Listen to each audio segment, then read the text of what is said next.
you fuck me? And fuck me. And fuck me hard.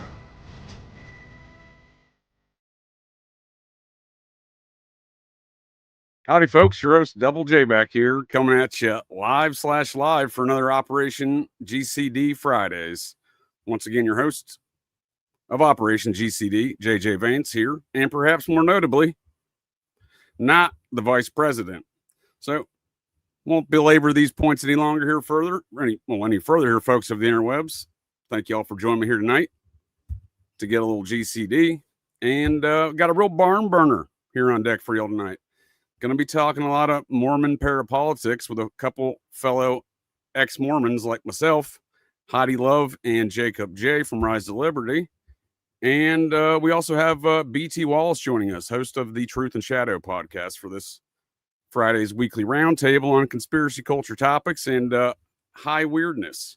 Before we get too further into that, I have a couple quick plugs here for you folks of the interwebs. And keeping it sus. Yes, ma'am. 24/7. Thank you, Lucy Morningstar. So I got Operation GCD Sundays on Saturday coming up here tomorrow at 9:15 p.m. Eastern Standard Times. If you need a Muppet to cover up your false flags or, high-profile parapolitical events on a federal level, well, call Judy Clark from the Boston Bomber to the Unabomber. She'll take care of your business for you. So that'll be coming up tomorrow. And unpacking some of those ideas. And then actually next Wednesday, I got Heidi Love coming up again here, along with Clint Eastwood from the Third World Assassins for an occult and esoteric review on James Bond villains, specifically Blowfield and Le Chiffre. Le Chiffre, according to author Ian Fleming, is based on Aleister Crowley, and Blowfield's based on JFK Jr.'s dad, Aristotle Onassis. So, and then last plug here I got, on Operation GCD Sundays on Sundays this week, 9:15 p.m. Eastern Standard Times, the case of Israel Keys invades Vermont. The satanic serial killer that's connected to that same Aryan Nations compound, knew Timothy McVeigh, and terrorized Vermont satanic serial killer style in 2011 and fundamentally altered the way of life there, Operation Gladio style. So on that note, yes, live. Yes, sir. So on that note, let's welcome in our guest for this evening, Heidi Love. How you doing, ma'am? Hey, always. Thanks for joining me again to get a little GCD tonight. Yes, I'm excited to chat, and always a pleasure to talk to you, JJ. Always. Thank you. Yes, ma'am. I always enjoy these Mormon parapolitical discussions, and looking forward to this one here on Wednesday when you're going to join me here next week, because you're the one that introduced me to these concepts that JFK Jr.'s father was actually Aristotle Onassis. I think so. I'm almost there. I ordered one more book. I need to stop ordering the books about Onassis and just wrap it up, but I can't help myself. And those pictures speak 1,000 words. Right. And again, you also opened up my eyes to the fact that, blew up my brain hole. JFK Jr. was born into the Society of the Cincinnati through his mother's father, Black Jack Bouvier, and a hereditary member of the Maryland chapter. Absolutely. And my theories, ma'am, all roads lead back to the Society of the Cincinnati. We're going to get into some of that tonight here regarding recent events in Mormon country of Deseret, regarding Charlie Kirk. And also joining us, fellow ex-Mormon Jacob J. This dude's out here trying to out JJ me. I'll have none of it, sir. Thanks for joining me here to get a little GCD. Anytime, man. Thank you so much for having me on again. And I told you, man, you were just way too much of a unique JJ. There's no way I can out JJ you. Well, thank you, sir. You two, sir, we're all very unique in our own JJ-ness. Yes, sir. Yes, sir. Well, 1 second, sir. I apologize. Heidi, did you have any plugs for Unfiltered Rise podcast? I apologize for not asking you there. Sure. Everybody find me at unfilteredrisepodcast.com. Also find me on all your favorite, whatever pod chaser you like. I do have a Patreon if you can't get enough, and where we do a medical series. It's been very fun circus, old school, like conjoined twins, all kinds of wild stuff is going on over there. And it's about to get freakier because it's spooky season coming up. So me and Janet will be doing quite a scary medical, ghoulish, ghastly surprise. So come check it out. Nice. Well, I appreciate that. And again, thank you for joining me here tonight, ma'am, to get a little GCD. And Jacob J, sir, Rise to Liberty, host of the Rise to Liberty podcast, producer of Already Dead. I like what y'all do there. I tune in frequently. Big fan of AWP there, Austin Wade Picard, and his researches. So what else y'all been working on over there? Either one of those shows? Any plugs you're working on? Want to mention? So right now, over on Rise to Liberty, I've actually been pretty silent on the live stream front. Although I did just do a huge 2.5 hour live stream all about the basics of psyops and propaganda, breaking down some of the manipulative tactics that allow some of these clandestine operations to be able to come in and manipulate us. And really a lot of what we've been seeing through the Charlie Kirk coverage, because none of this makes sense. I mean, absolutely none of it makes sense. So you ain't kidding, sir. You ain't, and I caught that right. show you're talking about. I highly recommend it. I'll put the link for both your all shows in the show notes. But yes, sir, that was a great coverage you did there, and great insight into these matters. Because nothing makes sense about it. Not a single lick of that tale from any aspect of any corner of it makes any sense. No, it sure doesn't. And honestly, it just seemed like, everyone kind of needed a refresher on the basics of a psyop and propaganda. It's always good to go back to the basics, to the foundation, and then you can build off from there. And once you see those basics, you can kind of pick out everything going on from there. So I agree with you, sir. That's a great point. Front end. That is an excellent point. Speaking of Church of Satan, I'd like to invite you, I think I've already done this before, once again, for a future Thursday show, Operation GCD Thursdays, to unpack some of these matters around the quote-unquote satanic panic and these matters of psyops. Because once you establish the framework, like you're saying, it's pretty easy to identify.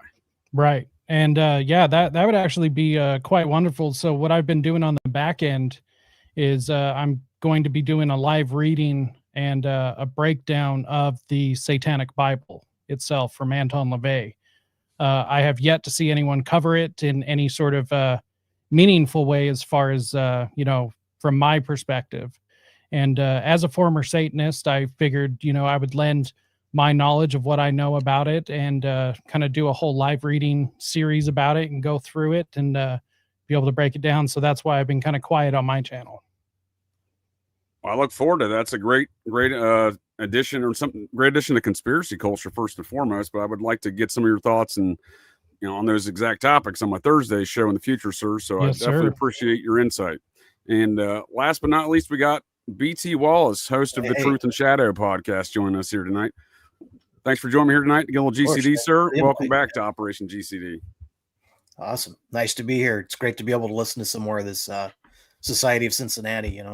We only covered it very briefly on that episode that dropped on Tuesday this week. But yes, sir. I recommend folks check that one out. Truth and Shadow podcast. BT and I have had a couple barn burners over there as of late, but that one in particular, highly recommend. We did a process church one. That was a barn burner. Officially a barn burner. Yeah. So that was good. Thank you. Yes, sir. What else are you working on over there right now at Truth and Shadow? Just more of the same podcasts. I got a couple coming out. Episode 100 drops next Tuesday. It's going to be the first time I got into triple digits on a podcast. I'm going to be talking about liminal realms with a couple of individuals, Norma, and I can never remember the other lady's name, but it's going to be an awesome show. Episode 100 coming out next Tuesday. I love that these concepts of liminal, the liminal nature of the visible universe and non-visible universe for that matter, because I think that's where you're getting at there, right? Is that kind of where you're heading there with this ideas of the liminal space? Liminal spaces. This one specifically is dealing with our own inner self, the shadow self. I dive deep into that Jungian stuff, and this is pretty much more of that, dealing with our own inside personalities and things that are going on. Nice. Well, I look forward to checking that one out, sir. And again, thank you for joining me here tonight to get a little GCD, all of y'all, and thank you folks of the interwebs. These matters of Mormon parapolitics always interest me. I know all of us have discussed this at one point in time individually, and now we all get to do it together here tonight.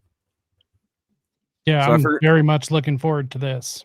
I figured that'd be a good place to start out. I know we did. I joined you for that anniversary show you did over there at Rise of Liberty, Jacob J. Yes, sir. We got a little bit into Satanism and Mormon stuff. I know BT Wallace and I have done the ancient alien cargo cults and process church, and Heidi and I never convene without talking Mormon business. So it'd be a good place to start off.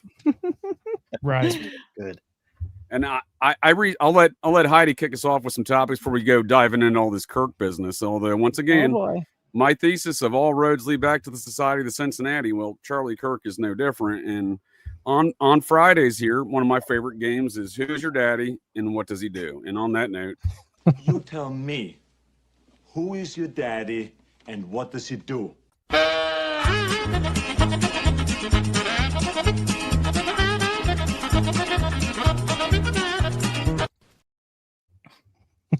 it's very important who his daddy is, and it leads back to the Society of Cincinnati first and foremost. But before we get into those matters, Heidi, love, how you doing, ma'am? Did you have some other Mormon topics you want to kick us off with? Oh, sure. Like I said, I wasn't sure what we were doing, and I know normally we go down the genealogy row. So I got that on deck for you, ma'am. You know I do. You know it. And I have to first tell Shelly, who wrote into me. I don't want to say your last name. Thank you. You sent me some things that were fascinating. And Shelly sent me something called One Royal Line. Have you heard of this, JJ? This is fantastic. Is this the Merovingian stuff? Well, it is. It ties in with that, but this is the main line that they actually used to print, and everybody used to hang on their walls when you were young.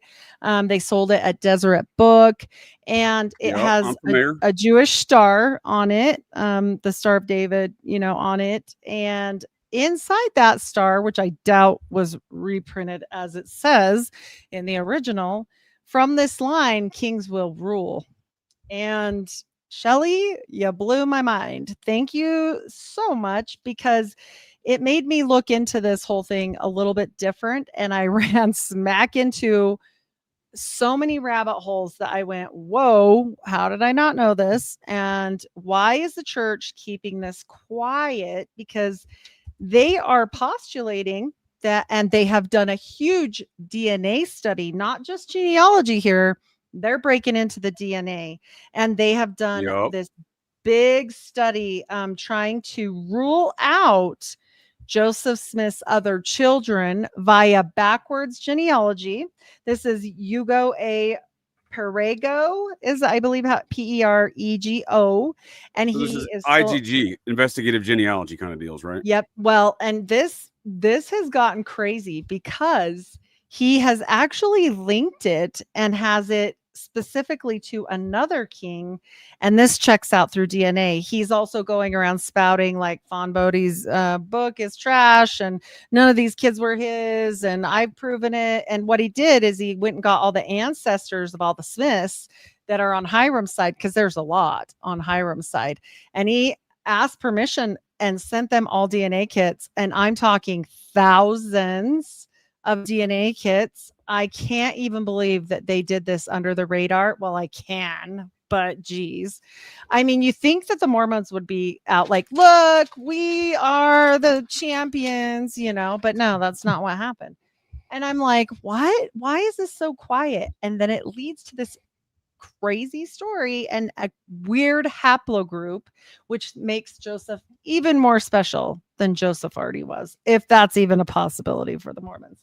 So this is a haplogroup M222R1B. It is extremely rare and special. It is Irish, and I have to tell you, it leads to another story of a king called the Unial of the Nine, and this gets crazy. And I just went, you've got to be kidding. But in her genealogy, in Shelley's genealogy, which she nicely shared with me, as she is a descendant of Joseph Smith himself, it connects not only to Bill Gates, but it connects to Eleazar Wheelock of Dartmouth, University. Yeah. I'm gonna drop All my right. mic that I don't have in my hand, but yeah.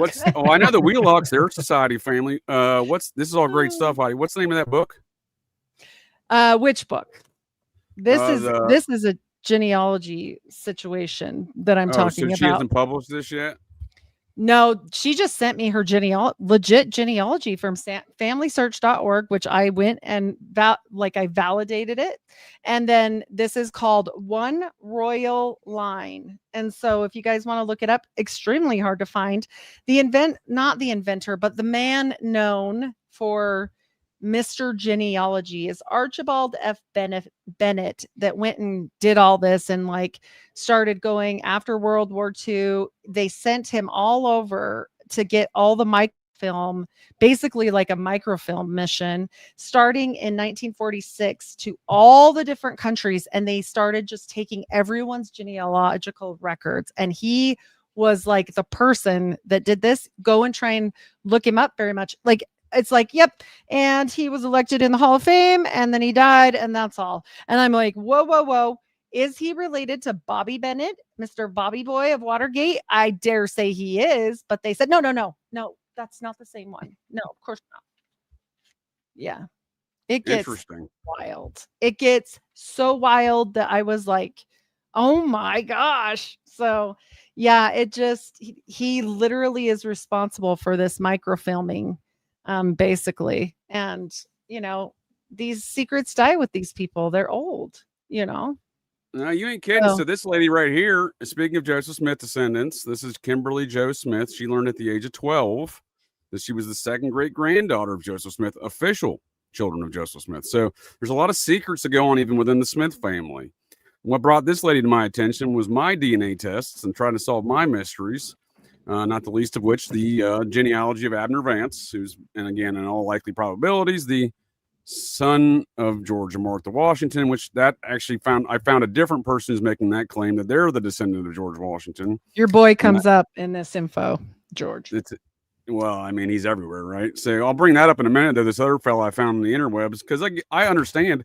Looking at that guy's claims, I'm like, well, that's lunatic. That's Looney Tunes, because, well, first and foremost, I know better from looking at all the DNA maps and genealogy and stuff. But I also know that his story just doesn't make any sense. But it is, on its face, it sounds like a ludicrous tale that George and Martha had a secret child, so to speak, with Abner Vance. But that is what the DNA shows. That is what all the evidence exhibits. And in my studies, I find this lady, Kimberly Jo Smith, the second great granddaughter of Joseph Smith. And the reason why I think I'm related to her is we see these families intermingling. You said George comes up everywhere. Well, her Smiths intermarry with Lawrence Washington's descendants. George's elder half brother, the one he inherited Mount Vernon from. It's a twisted web we weave. And, when we talk about these things, since I last talked to you as well, did I bring up the Godbeites and the Godby guy? This is Grant's. Oh, this is a good one. I wish I brought my notes down here. So there's a sect of Mormonism called the Godbeites. And this guy is actually literally responsible for having the Federal Reserve come to Utah. So that's real. And I was like, what? Yeah, he was a mentor to Heber J. Grant. And so anybody can look this up. If you look up Godbeites, Godbites, you'll find all about him. And he's just completely forgotten, but he was the one that actually brought in the Federal Reserve. So I'm like, well, that's interesting. I mean, you're not a kidding when you say that it's just all related. I'm sure if you look him up, he's Society of Cincinnati. I would be surprised. Jacob J., what's your thoughts on all these genealogical matters? Was that a big part of your Mormonism? Do you get involved in a lot of this stuff? So I never really got into the genealogy aspect of it. Obviously, when I left the church, I was pretty young, starting my rebellious phase. However, so me and my sister, we have different fathers. So I actually had 3 grandmothers. Just, explaining that little bit. So everyone's like, what? 3 grandmothers? What the hell, Mormon? But well, I mean, that's pretty typical, right? Right. But a lot of multiple wives in the history of Mormonism, right? Well, luckily it wasn't that sort of a situation. It was a bit more modern than that. But So Well, all I didn't know three of some my plural grandparents, marriages in modern Mormonism, sir. Just if I may, there, right? these things do go on still. Yes, Oh, yes, they yes. do, and they are fully out in the open. There's more than just the FLDS. Yeah, it's not just an HBO series, right? Right, right. Which I've actually never seen. I No, was I always haven't told either, I and I need to couldn't. watch it, but I've been you told know. that so many times, and I have I got a real conflation with Bill Paxton and Bill Pullman. I know I shouldn't, Right. and I couldn't tell you which one's in that. It's either Bill Paxton or Bill Pullman, but I can picture them both in that series. Right. Under the right. Banner of Heaven on Hulu is better, in my opinion. Is it? The other ones, well, because it's more based on reality instead of like Right. just a show. Yeah. Right. Yeah. So, I know all of my grandparents were really into the genealogy side of things. And I do have some copies of genealogy of one side of my family. But it was never anything that I necessarily got into. Even though I did leave the church, I did make the conscious decision, like, I don't want my records removed. So, because I know that's actually a big thing for a lot of people that end up leaving the church, is they get their records removed. And I figured it was probably just like better an just to official leave quit? mine. You go, Yeah. Does that mean like officially quitting? Yeah. They will. Right. Yeah, because they will stopped keep your going. church records. Yeah, they will keep your church records. They just stop reporting on them. So, and they do kind of put it down as like I'm not sure exactly what the official vernacular is, but they do put it down as like no longer attending or something like that. Like NLA, I think. Oh, sir, no they're longer keeping attending. track. They're doing attendance. They're Oh, keeping track. for There's no doubt sure. about that. Yeah, of course. Speaking of the folks that keep track, the guy that kept track in my ward, if I may, sir, and this may be maybe familiar to some of the other stuff we're seeing today out in your all's country there in Deseret, Utah. We see in this Kirk shooting, there was this Congressman Lyman. Is that his name? Yeah, Phil Lyman. He's coming front and center. So his cousin, Lyman, was the guy that would do attendance in my church as a teenager and growing up there. Well, as a teenager in Cincinnati. Well, Yeah, they're descended from Asa Sure. Lyman, one of the first 12 apostles of Joseph Smith, if you will. Right. Charlie was, Or at least the guy I knew praising- did. I don't know about this guy, but same Lyman's. I haven't said a whole lot about Charlie, but the one thing I will say is he was praising the Mormons right before he died.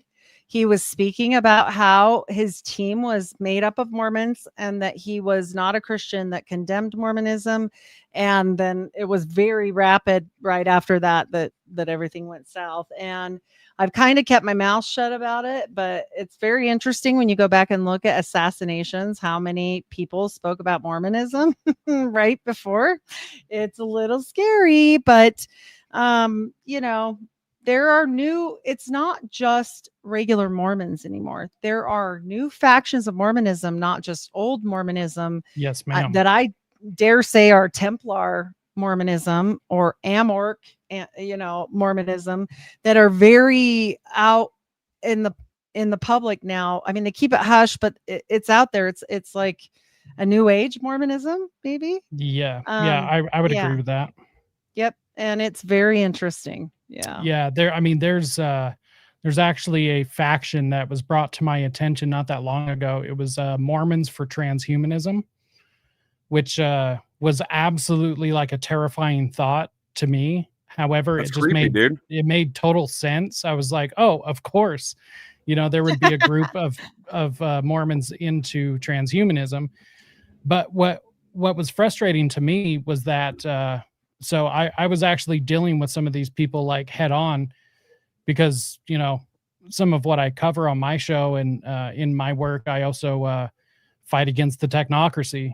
Privacy and technology things are like a big deal to me. And so, fighting against some of these technocrats, they were using language that was so like, this is going to free everyone. This is going to bring liberty to everyone. So they were using, the language of a libertarian, and, being involved with the libertarian movement, that really upset me, because I knew for a fact these people are not interested in liberty or freedom or anything. And so I've had to push back on those people quite a bit. That's Kinda very window dressing, right? Luciferian. They'll tell you That's they'll very tell you they're into liberty, Luciferian. right? But it's kind of window dressing. Right. It's their version Right. of liberty. Right. Yeah. It's that whole satanic inversion, you know. I was about to say this is a great statement, Huggy Bear. Thank you. So I was about to say this. So what you're describing of this transhumanism, Gnostic, neo fucking Mormonism, if you will, there, it sounds very much like the Process Church. We see the Hamblin folks who founded Kanab, Utah, the family that founded Kanab, Utah down there. The folks that we see involved with some really weird satanic cult situation out there in Utah over the last recent decades concerning David Leavitt and gang there.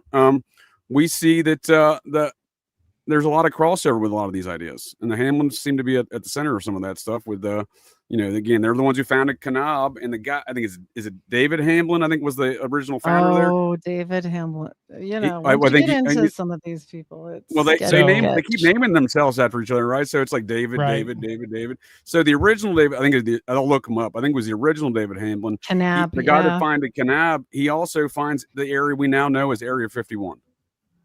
Right. correct. The Mormon He's the original and founder of that. Mormons, Utah Area 51, right? Like, Yeah, is which is another crossover we Area see. 52. It's There we go. Thank you, Desert Rain. officially- Jacob Hamlin. yes, Yes. Jacob Hamlin House. Yes.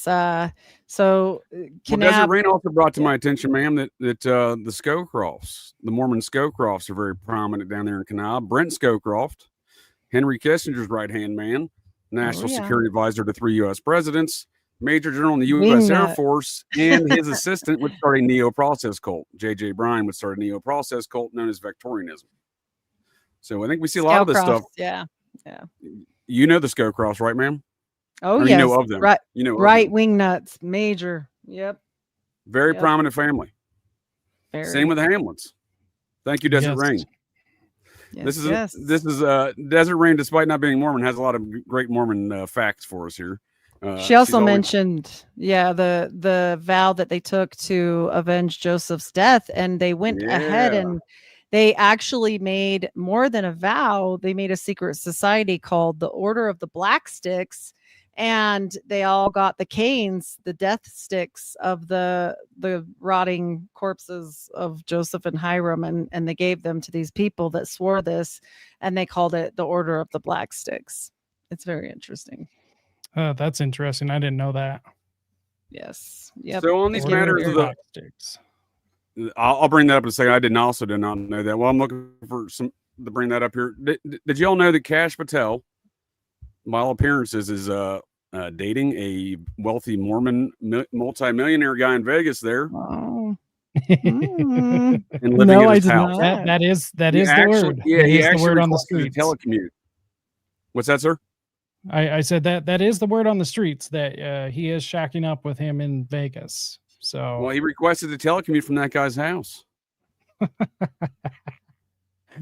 they're just friends. That much They're is just known. friends. The relationship, I suppose, is somewhat supposition. I will admit I'm a supposition that I'm saying they're banging, but let's be honest about the situation. Yeah, it is a little weird. Like, how old is Kash Patel? 53, 54? I think And he's 44, 45. Is he? God, that's a hard 44, 45. Ah, must be That's all that funny. visitation to Valhalla or something. ah. Well, that was a weird statement, right? Yeah, that was an incredibly weird statement. It's like, aren't you Indian? like that. Well, just, again, I'm sure his folks are, but it doesn't seem like he is. So Kash Patel, spotted at nightclubs, spends more time in Vegas than at work, claims an ex-FBI officer. Right. And again, he requested himself to telecommute from there. that's so wild. Jeez. Oh, the Jeez. web we weave. Oh, So we and, see and Kash hey, Patel making those statements about Charlie Kirk, right? In Right. Mormon country of Deseret, what's his boyfriend's involvement? Right. Major GOP donor too. And again, so the team behind Charlie Kirk, he's a base. I don't want to say I'm not speaking ill of the dead, no Charlie Kirk, but Turning Point USA and Charlie Kirk are a wholly owned subsidiary of Team Trump. Right. Whether on its face or not, people don't realize. So who is his daddy? What does he do? Robert Kirk, architect for Trump Tower. He Right. lives in Chicago. Saw that. So out of that Chicago element, with his father are a bunch of other GOP donors and 33rd degree Freemason, owner of the Chicago Cubs, these kind of folks, right? And they he was the RNC finance chair. That he was his elder brother, that guy Ricketts. His elder brother is a U.S. senator from Nebraska. He's a member of the Maryland chapter of the Society of the Cincinnati Man. Maybe he knew JFK Jr. I don't know.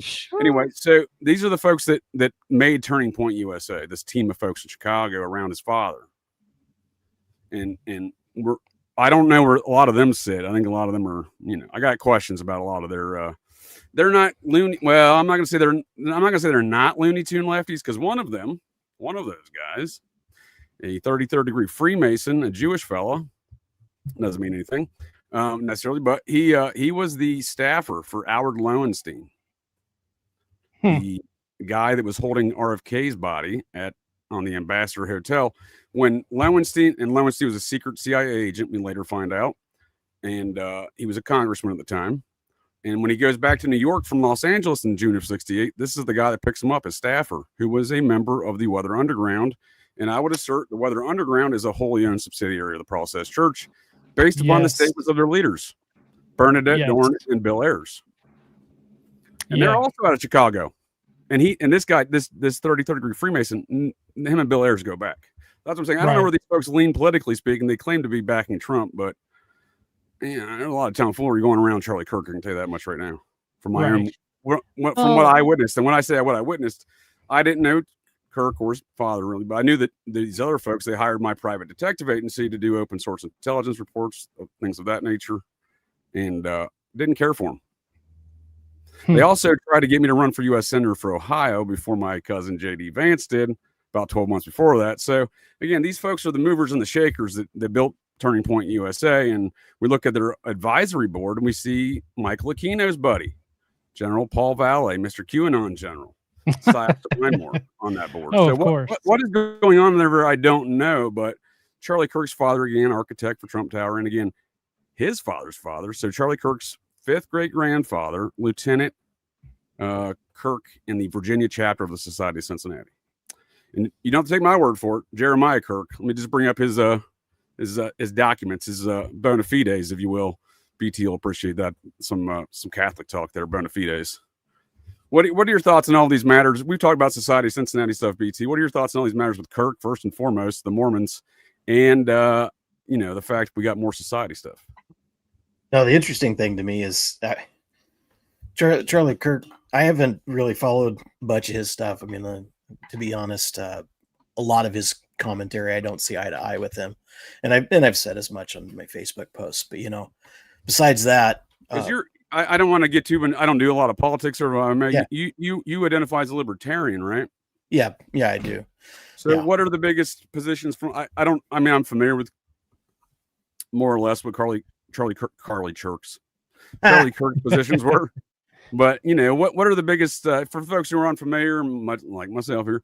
What are the biggest positions on like the libertarian side? Because Jacob J, formerly of the Libertarian Party as well, what are some of the biggest positions there that you don't see within what Charlie Kirk was talking about? Well, my main things is a lot of his arguments towards things like capital punishment, stuff like that. I don't believe in that. We're in the 21st century. We shouldn't be, gassing people. I salute you, sir. I do not agree with capital punishment either. Right. I do not like the death penalty. But I mean, libertarians, free market economy, things like that. I mean, that's one of the main driving points that I appreciate. Obviously, just non-aggressive policies. I don't believe in using word violence, because violence seems to beget violence. Whether it's, when I was a kid, it didn't take very many words to make the bully punch you in the face. So obviously, words do cause violence, and it seems to be kind of a fallout. But I mean, libertarians want free speech. We want, free press. We want all the things that really seem to be what our founding fathers might have been pushing for in the Constitution. Yeah, that's what I mean. So, like, in many respects, Charlie Kirk sells himself as an America First constitutionalist. So, where's he off base with what you see as some of those libertarian constitutional values from what he was professing? Charlie Kirk's like his political statements. Yeah, his platform. I mean, again, I heard some of his talks. I mean, he's against Does a lot of, he's obviously Christian based on a lot of his, I'm no his expert. viewpoints. I'm no expert in Charlie Kirk's political. I can't speak. I mean, to I would that. describe a lot of his views as very libertarian of sorts. Right. I mean, They're pretty close. He was a supporter of free speech, free press. But Yeah, he definitely wasn't a if you're not country an club American, Republican. I all know Americans country club speak. Republicans. Right. They helped build. Some of those guys helped build Turning Point USA. Country club Republicans. Not a fan. Yeah, I'm not I a mean, fan. I They're don't not think a there's fan a of big, either, by the way. big difference between libertarian and constitutionalist, to be honest. It's kind of, small government, things like that. And most of the things with, Mr. Kirk, it was religious statements typically I'd listen to and go, that's not really something I'd agree with. Things of that matter. So we see him in a state like Utah, the nation of Deseret, if you will, because I think a lot of these folks don't view it as America that run that place, the mothership Right. in Salt Lake. Governor Cox, he doesn't seem very Republican, does he? He's certainly not a He's not. libertarian or constitutionalist or America First type of character. He's not. Cox is flat out an opportunist. Period. He is whatever he needs to be in whatever moment that he's in. So he sounds like a politician. Yeah, no. I would describe him as a fucking commie, but please continue, sir. I've seen him go real libertarian. I've seen him go real Republican. I've seen him go real Democrat. I think you had it right there, is that he is a politician, and he is like such a politician. He's a stereotype. He is the stereotypical politician. I'm pretty sure he doesn't even have a thought of his own. He just goes along with whatever script to get him to the next plateau. And, I think a lot of that comes from his family, which his family owns. Who is his daddy and what does he do? I can't remember his dad's name. Obviously, Cox is the family name, but they actually own all telecommunications in the state. Are There's they actually the Cox cable family? I believe so. There's so How'd I miss this one? I actually did a thread about it. I'll send it to you, all about the UN coming into Utah and taking over. I mean, we're building the first 15-minute city here, which is on the side of the old Utah State Prison, which they're selling as like this huge like innovation and in engineering and city planning and all of this stuff, and it's just a bunch of commie gobbledygook. But it is a legitimate 15-minute family. I believe there is a connection somewhere. I'm not sure if it's him directly though. His wife's sister's married to an Osmond, but they have a garage band together, it says. Yeah. So what's up with all these garage band enthusiasts, dude? Everyone in the Biden administration had a garage band. Right. He had a jam Even band. that lady in the disinformation campaign lady, she had a shit-themed Harry Potter cover band. I'm not making that up. Dude, Cox's jam band was the worst. It's so cringe. Like cringe would say it's cringe. Was it a themed Harry Potter band, dude? Was it that cringe? It's because that lady was this close to making decisions on what was or was not disinformation, sir. Right. Wow. It was that cringe. But it is not, a Harry Potter themed band. But I mean, they were doing like soft rock cover versions of like Eminem songs, and that's bad. That's bad. Yeah, that's it was bad. It was real Mormon, bad. I'll find a video and send it to you. Yeah, it is bad. It is real bad. Yeah, y'all remember this? The disinformation governance board? Yeah. It was a thing for a hot minute. I sure do. I actually wrote an article about it. Yeah, the lady in charge of it was part of the Ukraine nonsense. Go figure, right? Scary Poppins. Yeah, what was her name? I can't think of it. Oh, I don't know. I just always called her Scary Poppins because of that. Grotesque they've removed it smile. from Wikipedia, the source of all information on the interwebs, apparently. Right, right, yep. What is her name? That is going to drive me nuts. I'll look it up. No worries. But yeah. So how weird is that, though? Right? We have some lady who's got a shit-themed, Harry Potter-themed cover, garage band, Nina Jankowicz. And she's going to decide what is or is not fact in this country. This is the Muppet world I'm describing. She was gung-ho about it. She was so upset. Poppins, that's right. She did a Mary Poppins covered song about disinformation. That's right. You are correct, sir. Yeah, and she is genuinely terrifying. Oh, dude. In what world besides Muppet World would you have someone who has a shit theme, an adult, a grown adult who has a shit themed, Harry Potter themed cover band? Right. And we're going to entrust this person with making decisions of anything? I'm surprised they get out of bed every day. Right. I mean, but let's be honest though. The one thing we did miss out on without having this information governance board is looking at the gorgeous Nina Jankowicz. Let's just take a look at her. I'm not convinced that's not a dude. Oh no. I'm not. Oh I'm no. not convinced either. And it's not wouldn't be the only. There's a handful of trans folks that had major positions in the Biden administration, not the least of which this one. So it claimed to have been pregnant at one point in time. I did a deep dive. Yeah, there was no pictures of said pregnancy. Very Just convenient. Very convenient. Look at that jowl, dude. That jowl will scare most men off right there. Like, Very sharp jaw. Mm-hmm. That's a better chin than I do. That's what I'm saying, dude. You don't want to mess with that. You're like, I can't even knock that dude out. Is that a lady or a dude? Look at that chin. Yeah, no kidding. Oh man. No kidding. Oh, man. Oh, yeah, boy. so Centricom is actually Governor Cox's family's company. And they have actually wired up the entire state, even the rural areas. I got lost in Harry Potter shitverse, sir. So I'm sure you bring us back. You're good.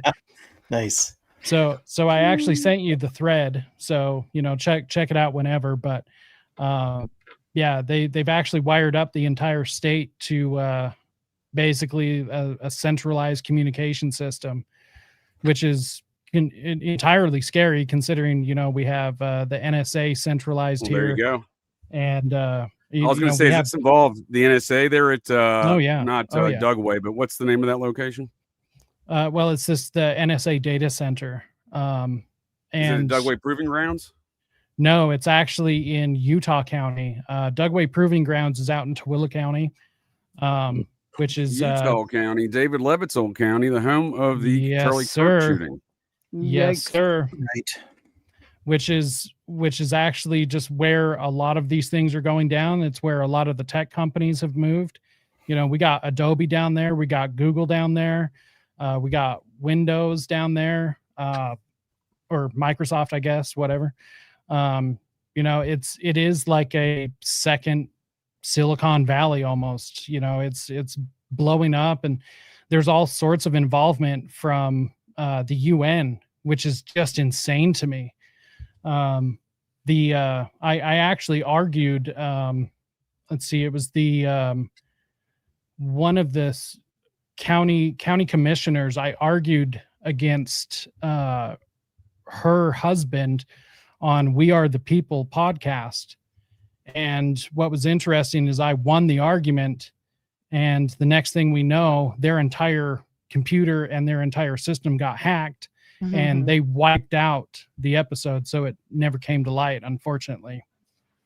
So, but I was really simply and easily able to destroy his argument. It was all that conversation about this transhumanism stuff will be able to usher in a great, amazing new world, and it's all about freedom and liberty and all of this stuff. And I was super easily able to just knock that down with one simple question, and he wasn't able to answer it. And unfortunately, they ended up getting hacked because of that. So I feel bad for that, but it would have been a great episode.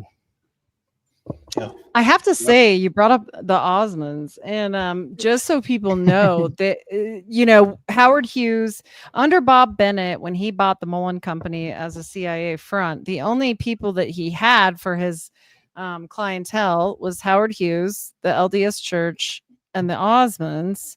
And I find that interesting that they've kind of been there all along, right? We see this over and over again. This is clear back in Watergate time. And what is this whole thing for? He has one employee, and who was it? It's just CIA. And they admitted it. It's CIA cover. And so, it makes you wonder where the Osmonds have been involved in this consistently. And then, we also know the only part that the Mullen Company did was to represent the Mormon Tabernacle Choir so that they could go all around the world selling expensive tickets to big people so they could sit by each other at the performance and have a little chat. And did you happen to Some great see points, the ma'am. Some great points. These are a powerful bunch. Yes, sir. did you happen to see the very, very odd chamber that was in the Oh, I Osmond's did. house? No, the altar, Yes. not Yeah, just the chamber. yeah. Holy moly. Chamber and altar, Yes. which supposedly was a steam room. Right. And it's all tiles. So it's like a kill Right. room, basically. I mean, I'm Yeah. not saying that. Wow. I wouldn't say that. Allegedly, it is. Allegedly, but it would I'm be sure easy y'all are clean familiar up. with Wilford Brimley, right? Did y'all know he was a Mormon? I No. sure did. Brings us some I didn't. famous ancient alien cargo cult tales of the 1980s, like Cocoon. And before he was a Mormon in Hollywood, he was the bodyguard to Howard Hughes because Howard Hughes employed Mormons. Hughes is always Interesting. And his agent for his entire career in Hollywood was a Scientology connected, I don't have her membership card, Betty McCart, who was Bob Cocaine Evans' underling and assistant to Al Ruddy, Really? the CIA guy who helped produce Godfather. Wow. These people all know each other, is what I'm saying. Right. there. Not These just ancient alien know. cargo they're in cultists stick bed. together. Right. Yeah. I 100%. mean, it really does seem like the 4 degrees of Kevin Bacon because everyone's not that far away from each other. You know, Okay. cut out a couple of those degrees. Jacob, Well, how you did you know- feel that, we've been in a drought for, I don't know, every year of my entire life. And today they posted this article that they dumped a whole bunch of water that I don't know where it came from into the Great Salt Lake. Like, I get about the ecosystem, but now that Right. is unusable water. Right. Uh, You know, so as far as a drought goes, I'm not entirely sure. I do know that the state got really embarrassed over the condition of the Great Salt Lake, and what they're trying to do is dry up the northwest wing of the lake and basically chop off a bunch of the volume, and so that way the level of the lake won't keep dropping. But I also know that they've privatized a bunch of the water inlets and they refuse to go through and be able to regulate upstream water regulation, which is really the biggest problem. And if they don't fix this, especially then since we don't have enough water for the state, but we're pouring Right. it in. And I get about the ecosystem, I do, right, but people have to come first. That's Right. just, right. I Well, don't get and it. that's the problem. The Yeah. lake dries up and then we have arsenic wind blowing around, Exactly. Yep. I which was is just gonna about the mention. scariest thing ever. Hmm. So it Wow. will just be uninhabitable wasteland. It'll be Yes. fallout. Well, speak- and Oh, go ahead. yeah, go. I was just going to say, let alone the amount of water that they harness from that to cool down their supercomputers, because Right. we all know that that's the only way that they can do that. So I Right. wonder why they're harnessing it. Right. I mean, Right? the NSA data computers, they Mm-hmm. actually had to create a whole new size of file size for them because of how much data they are actually storing in that facility. It's something above a terabyte, whatever is above terabyte. Yeah. They had to They have create a to cool whole it new down with system. water. Yeah. Right, which they're actually getting for like $1.30 a gallon from the city. The farmers have to pay $1.60. Mhm. So, and there was big controversy over that. I mean, they're trying to screw over the citizens here any chance they get, but they slap a smile on Governor Cox's face and say, "Go out and make everyone happy." Yeah. So how Not does all these everyone. programs get into Utah? Is it because of the fact that Deseret, the Mormons that is, are an offshoot of the Society of Cincinnati, and all these fuckers know each other? So you look at all the politicians in Utah. I mean, I don't know about Cox. I'm looking them up right now, but let's look at the Romneys, Mittens Romney, Yeah. and let's look at the Levitts. They're cousins. They're both from Heber J. The Grant. Levitts are very interesting. Yeah. Oh, You know? yes. We look at Phil Lyman. Like I said, he's probably a paternal descendant of Asa Lyman, one of the first counselors. Yeah, and then And there's Cormac the 12. the Bangaters. The Bangater family is also Mhm. very well The known here. Marriotts. The Marriotts. Yes, the Marriotts. Well, but we those are have also just the Marriotts and the Huntsmans are also just descendants of like Heber J. Grant and gang, right? right, Mhm.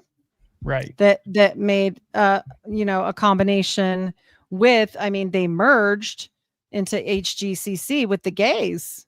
So I mean, they're all definitely in it together. 100%. Oh yeah. And if you go back even further, this is one of mine and Heidi's common kinfolk, one of our shared heritage. And this dude is John Lothrop, 1584 to 1653. He was the first settler to Barnstable, Massachusetts in 1639. Pay attention to those dates, because when we talk about Charlie Kirk's heritage, all of his people come at the same time. They're in the 1640s to Virginia, including the Monroe family, because his foremother is the sister, disregard, his fourth great grandmother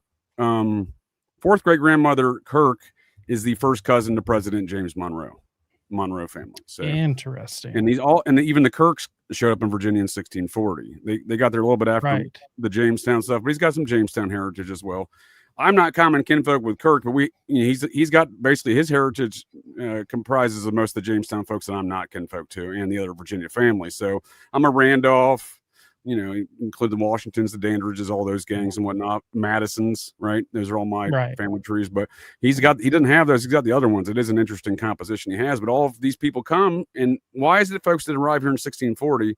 Just because you're the first ones to the party, does that mean you get to fucking run the party? That's all I'm saying. You know what I mean? The Mormons said so because they had the biggest guns, I think. Well, I mean, if it wasn't the case, why would everyone be descended from John Lothrop here, not just me and Heidi there? No disrespect, man. So we look at the folks that this dude is descended from. This guy, some powerful folks in America, not just the Mormons. Millard Fillmore, James Garfield, not James Garfield Langley, the CIA cover for that satanic serial killer Edward Wayne Edwards, but the President James Garfield. Useless S. Grant, Franklin Delano Roosevelt, the two Bushes, Benedict Arnold, Joseph Smith, Hiram Smith, Wilford Woodruff, Oliver Cowdery, Parley P. Pratt. There we go. That's another one. The Huntsmans and the Mittens Romney and gang, they're all from Parley P. Pratt as well. Mm-hmm. Yes. Yeah. I mean, it's one big club and we ain't in it, Me and JJ are in it, but we don't want to be. Even the ones that are in it, right? We're not really in it. You know what I mean? We don't want to be. We're out of it. So then we get Thomas Dewey, the Huntsmans, Sarah Palin, go figure.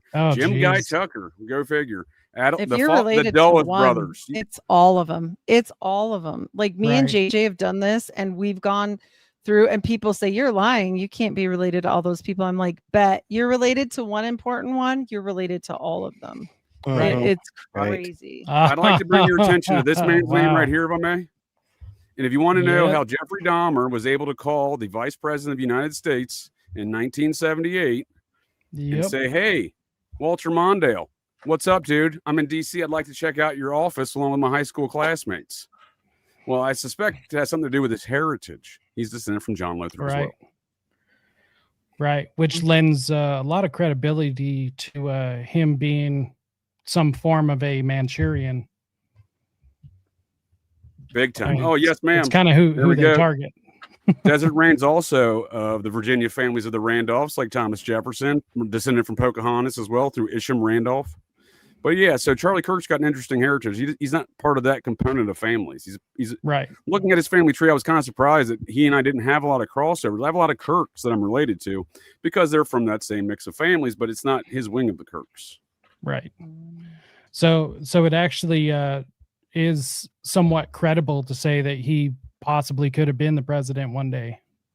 Oh, for sure. He's a Monroe Kirk. I mean, his forefather was a member of somebody in that family. If it's not his father, I don't think it is, because, I take guesses, right? So the paternal heritage of the Society of Cincinnati, when they don't have any sons, like JFK Jr.'s grandfather, right? Right. He had daughters, and then his daughter had one son. Jackie had one son there.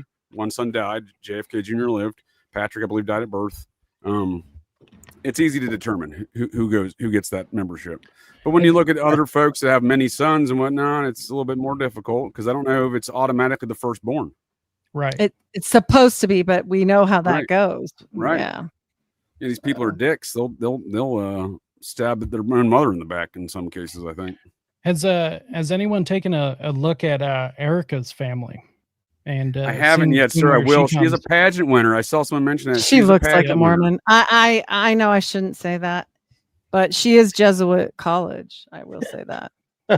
Because I mean, from everything I've been able to research up, and this is everyone else's research. I didn't do any of the work, but there's a lot of people bringing up. Yeah, I mean, she was a millionaire by the time she met Charlie, and she was involved in a lot of different. Like there was a foundation she was involved with, dealing with relocating kids of war, which sounds like child trafficking to me. We need to look I'm into Googling it now, Angel sir. Studios I'm Googling it connection now. there. Right. Mhm. So, I mean, there's, I know she has military in her family background. Oh, she went to She- Liberty University. I told you, Jesuit. Yes, sir. Yeah. Oh, that's Yep. Jesuit? I thought that was evangelical. That's Jerry Falwell. Okay, I think that's labeled Jesuit. That whole Chicago team where his father's connected to, the folks that built Turning Point, they all operate through Liberty. So, And then on top of it, you guys do know I'm going to throw a monkey wrench in this just before you go. You know what Shapiro said after this whole thing, right? With Yes. the mic. yep. Right. Oh my gosh. So, I mean, so I actually just had a message sent to me. My mother was watching the stream and she wanted to bring up that we were related to the Crockett's. Oh, here dude, in Davy Utah. Crockett? I don't know. I know one of our family members was a judge on the Utah Supreme Court. We'll have to get together on these Crockett matters. or sir. Crocker? Crocker or Crockett? Crockett's. Okay. What? Davy Davy Crockett, So- this is a society family again, and Davy Crockett learned his frontiersman duties according to stories and legends from Abner Right. Vance. Right. So this was he Yeah, trained and there's, Daniel Boone trains Abner then trains Davy Crockett and some others. So Right. most of my family tree is frontiersmen, not just Abner.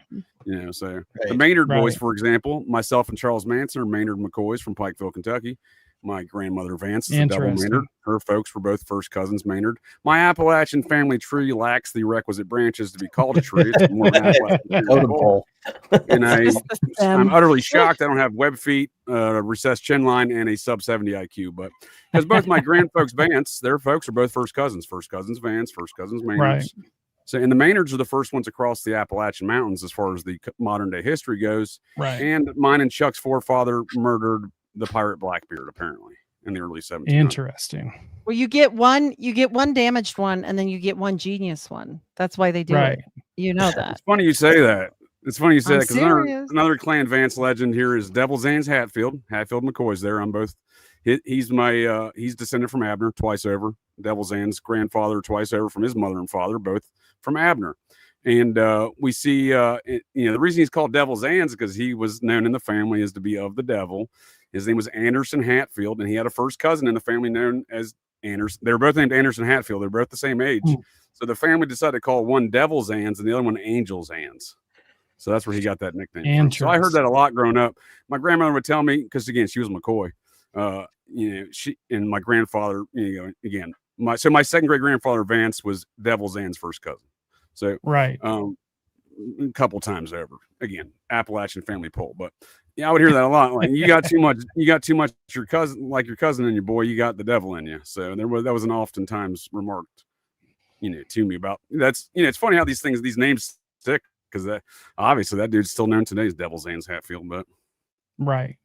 the nature I often am intrigued by these nature of folklore around these topics and wonder why we have these topics like the Hatfields and McCoys are so popular and why people like Charles Manson got to be where they were.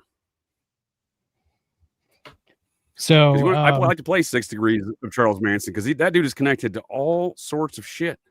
yes, he is through and through. Let me give you 2 real quick. Bryan Cranston. Why is it that all of Charles Manson's friends bring us Really? murder and drugs? Bryan Cranston, Breaking Bad. You can I hear it did for not know yourself. that Clip one. on YouTube. He was friends with Charles Manson. Wow. Danny Trejo, Machete, first cousins to Robert Yeah, Rodriguez. That doesn't surprise me. He was friends with Charles Manson. Well, I mean, Just they saying. spent time in the same prison. There you go. So That's where they You know, met. because Danny Trejo's an actual ex-convict. You know, Right. and that's how he got his first acting gig. Was Yeah. he walked onto a movie set kind of by accident, is what he says, and somebody pointed at him and said, "Hey, can you play an ex-convict? We need somebody." And he's like, "Well, yeah." These are the So- stories I'm saying are bullshit, sir. I like how you point that out, that is the tale. But I'm saying who is his daddy? What does he do? Well, his daddy's brothers with his mom's brothers with Robert Rodriguez's dad. The filmmaker. Yeah. Yeah, that Which is doesn't where he seem got right. his start in Hollywood. So that's what I'm saying. They come up with these fancy tales, but when you get to the root matters of it, it seems to be, who is your daddy? What does he do? He's never a plumber. He's never an electrician. Right. So you were right, ma'am. Charlie Kirk's wife went to a Denver undergrad Jesuit school of Regis University and got a law degree from Liberty. She also got a doctorates too, I believe. And she was a busy little girl. So I don't know much about her, but she was the 2012 Miss Arizona pageant winner under Donald Trump. Yep. Part of the Trump pageant legacy. Mhm. What is this surname, Francie? What is that? It's a good question. Click it. See what happens. Yeah, I don't know have it, no dude. idea. I don't. That sounds like a Jewish surname, does it not? Yeah, that wouldn't surprise me. It's definitely German. The prevailing theory I've seen is that she was actually a honeypot for Charlie. Kind of meant. Well, that's to, what they say about old Cash Patel, right? Right.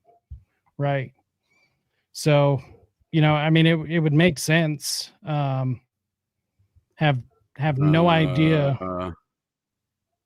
There's 20 people in the entire world. They all live in the United States with that surname, folks. It's Wow. Scandinavian. Huh. Interesting. I'm gonna have to do more work on that genealogy.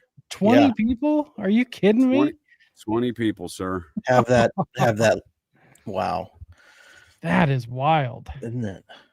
Yeah. Yeah, I'm saying that it's basically the France, FRANTZ part of Germanic Scandinavian. Oh, the old Frenchies, huh? Yeah, interesting. Right. That would make a lot of sense. I mean, she does kind of look. Huh. But 20 people, man, that's something. For somebody with such a common name like myself, Johnson, yeah, I'm not one to speak either, right? Right. Speaking of French folks, we got a French Protestant. I'm sorry, an American Pope of French Protestant origins. Right. With kinfolk in the Society of the Cincinnati French chapter. Jeez. We live in interesting times here, folks, in Muppet World 2025. So he's a Prevost, also part of that same Prevost family, Rodney Alcala, the dating game killer. So we wonder how he's able to traverse America, go under assumed identities at a summer camp in New Hampshire, then get on TV. Meanwhile, all Merkin folks the entire decade in the 70s. Well, maybe it's because of who his daddy is and what did he do? So his daddy's daddy was the mayor of San Antonio, Rodney's grandfather. Rodney's great-grandfather was one of the first Texas Rangers. And he's of the Burquot family. And Prevost, the Pope, is also of the same Burquot family. So the Society of the Cincinnati French chapter gets thrown out of France in 1794. They all come to America for the most part.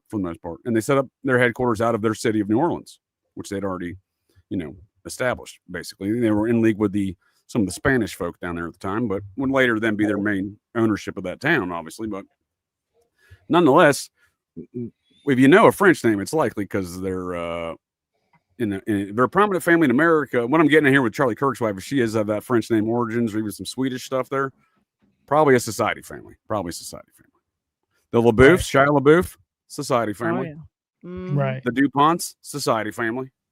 Right. Yeah. Napoleon Bonaparte, Charles Bonaparte, alleged grandnephew of Napoleon, I would argue might actually be his grandson. He founded the FBI, the Federal Bureau of Investigations. So we see when I see a French name, I'm like, the Kill Bill sirens in my brain will go off regarding these matters. Oh, that's funny. Yeah, that makes a lot of sense, though. I mean, and that kind of leads a lot of credence to the program to kill narrative as far as Rodney goes, because I mean these are all the people that end up getting targeted are always people of affluent family, or, you know, they have some sort of outstanding, you know, something outstanding about them, which is why I'm definitely questioning about this Tyler Robinson kid. You know, I totally believe he had a 4.0 GPA all the way through school, and that was probably one of the reasons he was targeted. Did you hear that he had spent basically one semester in college? Did you hear about this? Yes, at the U of U, which is a very well-known MK Ultra school. Which has So- Skull and Right. Bones there. Yes, which Yeah. we have the only other version of the Skull and Bones here, and it's called the Owl and Key. And who is his daddy and what does he do? I haven't gotten too far into it, but his daddy's daddy was born and died in Kanab, Utah. Now, my understanding, Oh, really? I don't know for a fact this is the same Robinsons, but my understanding, Right. I've done a lot of Mormon genealogy over the years, and I have a friend in Robinson, Air Force military police officer I was friends with. James Robinson's his name, great guy. Nothing negative to say about him or his family. I'm just saying, I tracked some of those Robinsons. They joined in Nauvoo, Illinois. They were from Springfield, so they were part of the Joseph Smith incarnation, which I Right. do argue is different. Even though folks follow Brigham Young out there, I do think he had a different mission set, perhaps, than old Joseph did. I Oh, actually agree with 100%. that. Actually, He did a agree with that. reformation. Yeah, he did a reformation. Joseph's, church was a mystical, magical mystery school. And Brigham's is a little bit of that, more Freemason, more straight laced. Let's make some money, baby. And I take that back one second. The Robinsons I was referring to were not of Springfield. They were actually from Kirtland. My apologies. They migrated to Independence, Missouri before they went to Nauvoo. And largely, most of them stayed in and around Independence. There's a large pocket of Robinsons in Kansas City. Just Interesting. 40, an hour I from do know Independence. that there was the last I saw, somebody made a connection to a Robinson that was employed by Hill Air Force Base.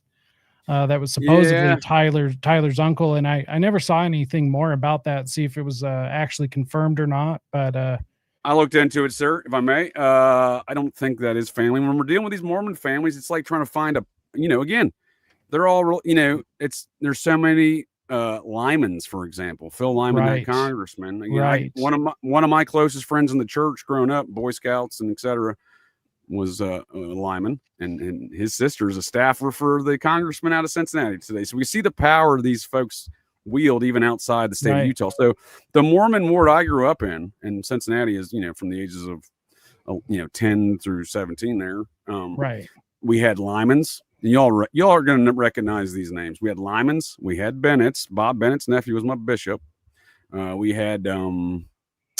had Steeles. They're coming up a lot in this narrative around the Kirk situation. We got Steeles up there in the north end and the south end. I bet they're family. My assessment there. So that's what I'm saying. When we start looking at these matters of the Robinsons in Utah, there's a lot of Robinson Mormons in Utah. Right. Yeah, it's We like a also- needle in a haystack. Absolutely. And I'm trying to think of some of the other founding families we had we had the Spragues. You all probably recognize that one. I had a Joseph Smith descendant in my ward.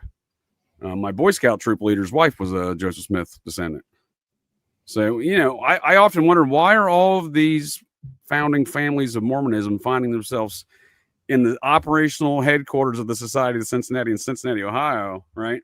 And a lot of these folks in that ward, I can't think if it's any of the ones of the founding family. Oh, the Hollands. The Hollands, that was another one. We had a paternal descendants of the Hollands. That was a first counselor to Joseph Smith as well. Did you ever have any Homers come up? Homers. No. But one thing I found interesting as well, I noticed, though, is some of these folks, including one of that Sprague fellow was one of them. Yeah.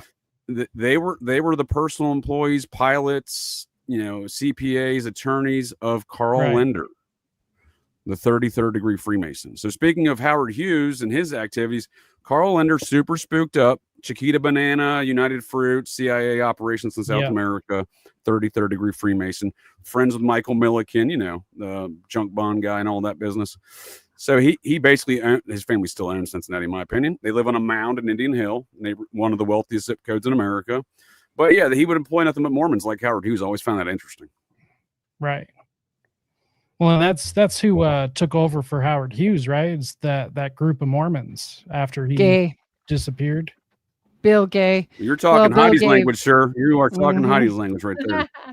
Yeah, Bill Gay took over because Howard Hughes had pushed Nixon, and this is part of why, he owned him. Basically, he pushed Right. him to put everything under his medical center, the Howard Hughes Medical Center, and Bill Gay took that over, and he ran it until he died, basically. And that family is still very important to this day. And since I Oh, yeah. spoke to you last, Heather Gay, who is one of the Real Housewives of Salt Lake City, her dad, I just found stuff on him. He's a Fed, FBI. And then he retires and becomes a teacher. And what does he do? He's over like the special kid program, like where they're gifted. He's recruiting at the school. Literally, you can see it. And they just like let it go. So I'm like, oh, that's fun. Interesting. One more Very. note here on Linder. This is the guy that would have his hand up both George Bush #1 and George Bush #2's butt to make their mouth move. Right. He was their biggest mega donor guy. So like I had to do a lot. When I was Air Force Security Forces, the military police, we do a lot of augmentee duties. I did a lot of them with Secret Service, and I was stationed right Patterson Air Force Base during the 2004 election cycle. And that motherfucker, George Bush #2, would always be landing his plane there and doing and going down to Carl Linder's house for all sorts of meetings. I was like, what is going on in life? No I didn't know a kidding. lot of these details back then. Didn't really understand the context. I didn't like it. It was certainly impeding on my normal schedules, having to do extra duties and whatnot. But, Right. it gave me an insight to really, I think, how things operate. Because what is Carl Linder doing so involved in politics? Again, the man's super spooked up. He's very much like Howard Hughes. They're cut from the same cloth. Now Linder's not a Society of Cincinnati guy, although Howard Hughes was. Oh yeah, Right. Howard. I found something. Maryland chapter, right, ma'am? Maryland chapter. Since I spoke to you, I found some really weird connection on accident. So I was doing a show with this guy, and we were talking about the Golden Bough, and he's talking about oak worship, and I was like, yeah, these people have canes. The canes that were in the black sticks are oak. And, Jupiter, all the connections with Jupiter and the Golden Bough, and Joseph Smith's, day he was born is actually on the first day of the festival for Jupiter. But also it explains in the King's chapter, it says that the kings can't cut their hair or their nails, nor can their feet touch the ground. What did Howard Hughes do? He put tissue boxes on his feet, and he had long hair, long nails, and you're supposed to go steal them. Like the only way these kings can have their hair cut or their nails done is if their aides go steal them while they sleep. But Howard never slept. And so we know this. And I very much think that Howard was MK Ultra'd into some weird Golden Bough stuff. He's born into it, right? You know what I mean? Yeah. Yeah, I do. Right? Yeah, I think so. So people aren't given a choice, right? Do you think that's why he disappeared? Or because I've heard other theories like this book, Onassis, like took over. Yes. This is, you're talking about the Gemstone File and Project Seek. I will tell you that honestly, I find it fascinating. I think that there's something to be said there. A lot of people will poo-poo it, but as we've proven, George de Mohrenschildt was Jackie's writing coach. She called him Uncle George. And you can't tell me that all of the people that were completely surrounding JFK were, for some reason, in on it, right? Like even inadvertently, like Dulas's girlfriend is, the mom of Ruth Payne. Her name is also Ruth Payne. So her son is working over at Bell Helicopter because her husband is the inventor of Bell Helicopter. This is like a twisted web we weave. And all of this goes back to what? Aliens. I've never cared about aliens ever. And then I was like, what in the hell is happening here? But Onassis definitely took everything over. And all of funny thing you can verify is all of the people that worked for Howard went to work for Onassis directly after. Right. So do you believe that there's any validity to the theory that it was like a beating gone wrong and they basically made him brain dead? So there's one specific guy that it was kind of in charge of this, and he's definitely a Fed. why can't I think of his name right now? You can't hardly find anything on him. I'll think of it in a second. Oh, is But it the guy that worked for Larry Flint after? No, he went to work for Onassis and then became like that? big into government. Why can't I think of his name right now? Who worked for Larry Flint? So there was a man that worked for Onassis and then ended up working for Larry Flint later on, and I think can't you're remember his talking name. about John. Yes. Mhm. Yeah, I can't remember his last name. John. I can't either. I'll I'm pull on it it, up. sir. I'm on it. I'm on it. I'm like, it's But John. yeah, They called him this- Johnny. Yeah, this is why Larry Flint started coming out with all those like insane and not insane, but like at the time they were portrayed as insane, like conspiracy reports back in the 80s and stuff. That article Because was he was- actually true. Yeah, that he Right. printed. Right. And he started doing a conspiracy magazine. It only got 4 releases, and I'm trying to get my hands on any of them. Wow. Well, you'll have to but, bring me up to speed on that. I can't find that. But if I may add some additional context to these matters. So Howard Hughes is likely the hereditary descendant of this fella from the Maryland chapter of the Society of Cincinnati, prominent figure in American history. And if we consider that Aristotle Onassis was the father of JFK Jr., which Heidi makes some great points. Let me bring up a picture. Then we consider that JFK Jr. was born into the Maryland chapter.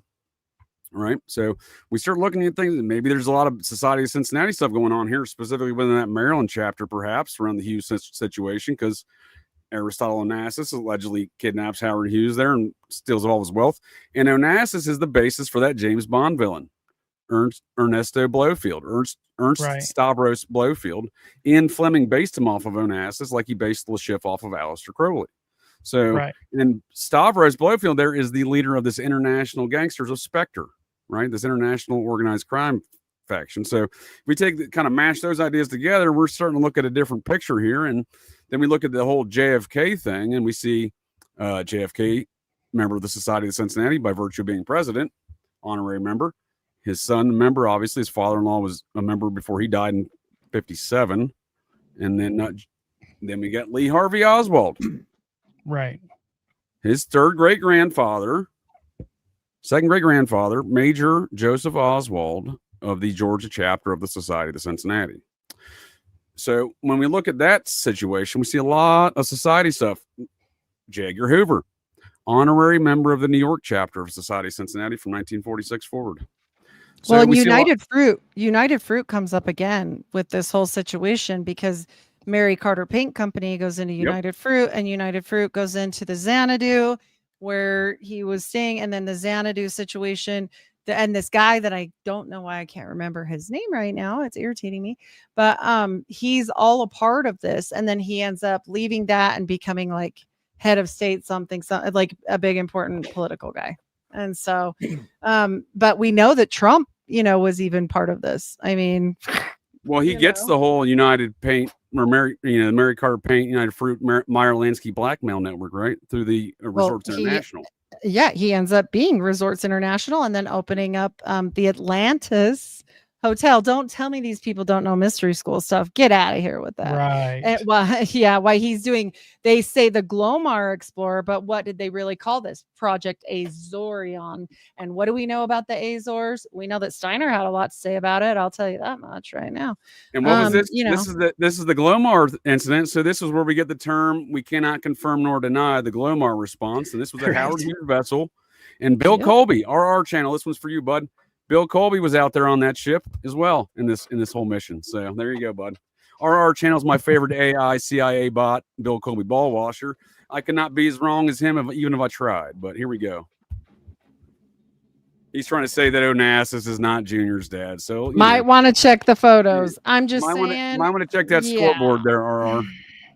The photos are very interesting when you have a very Irish white guy and he has the brownest, Greekest kid you've ever seen who looks just like Alexander Onassis, which would be Onassis's actual kid that we know of. And we also know that he and Jackie had definitely a relationship before the assassination. And she was on the boat on the Christina. There are photos of them being ever so close. And that's my main point right there, ma'am. Operation GCD, garbage can dude. But I also like to call it greatest common denominator because that's the way I look at things. And the greatest common denominator there is Jackie and Aristotle had a pre-existing relationship. Yeah, And then apparently you there shit was a out phone his child call. looks just like Aristotle Onassis. You're going to tell me he's Black Irish? Get out of town. Yeah, it's interesting. Apparently there was a phone call from JFK. You know, it was right after the attempted Chicago hit when Jackie was on his boat, and you know, he threatened Onassis and said, you know, you harm any hair on her head, and apparently that didn't go over well. So, you know, who knows? But I Well, I find think it we're kind of looking at a interesting. situation where we're sold these narratives. There's a young Jackie and Aristotle right there. You can almost see a JFK, young JFK there going on. Right. And again, this is their dating history. This is People Magazine talking about their dating history. You know, again, that precedes the birth of JFK Jr. And again, you see his mom sitting next to him. You're like, oh, that's a young Aristotle. I You know think what I mean? I think I have the photo. Yeah, if you have that one comparison photo, that'd be great. Yep, I'm gonna do it. Hold on. Because I can't find it, man. But it is an interesting topic. I do like to bring it up because it is, coalesces a lot of these things, and a lot of this conspiracy culture we talk about goes back to that whole Bay of Pigs thing, right? As old Lots Tricks you Dick have would it. say. And my point with a lot of this thing of who is your daddy, what does he do? It's never a plumber, never an electrician. No, my daddy's a truck driver. No, never the case. Well, it seems relevant because what my general overall meta aspect of that, facetious little, smart ass joke I do there, is we're sold a narrative that is false. We know that. We don't know the actual circumstances of reality behind those false narratives, but we see a fellow like JFK here, his private school child roommate from private school, lifelong friend who had a room at the White House. Right. Yep. Yep. And he looks super straight, right? Okay, so I want to show people this photo. Heidi, they're just good friends. They're just good right, friends. right. And that's it. So look at the hairline, you guys. If anything, look at this hairline. Look at the loving gaze they have in their eye. And I'm not being a smartass. GAZE. Oh, you still have. I can't see. Let me know when. Well, yeah, I'll can bring you up see? yours in a second. Hold on. Yeah, you're I good. Just let me know. I want everyone Yep. to soak in the JFK. I'm not saying he was. I'm just saying that he obviously put his. I think he liked any hole he could find. If you know what I mean. Mm-hmm. Mm-hmm. I don't know. I've had some pretty good friends in my day, but I've never quite looked that lovingly, You right? didn't do that. You didn't do I that. got a lot of dudes like Prom? I would describe as my brothers, but I'm not looking at them like that. I'm not holding hands. You know what I mean? All right. Here's this photo. Let's see. Ooh. I don't know. I pushed share. So can you guys see it okay? Yeah. Yeah. Yes, ma'am. So, okay, this is Aristotle Onassis. If you want to look at this hairline right here and this hairline right here, if you want to look at, this is my favorite piece. Look at this diamond shaped lip right here. Oh, look, we have it there too. Dang. And then, we've obviously got Jackie in the mix, but this nose is a dead ringer. Like, look at how this bridge is. Look at how this bridge is. No kidding. Yeah, the lip, the bottom lip. It's just hard to say there, but I can see a lot of resemblance where it shouldn't be. Right. They shouldn't have yeah, any. and again, is that an Irishman? I mean, I'm not Black Irish, but they don't look like an Irishman. Yeah, and he always was so dark that people were like, "Oh yeah, what's going on there?" And I'm gonna try and see if I had one of Alexander, because that's a big piece. If I don't think I do. But his other son, I've literally been showing pictures to people before, and they're like, "Oh, that's JFK Jr., right?" And I'm like, "No." So that's an issue. So, and I did have my husband bring the folder because I couldn't leave you guys hanging.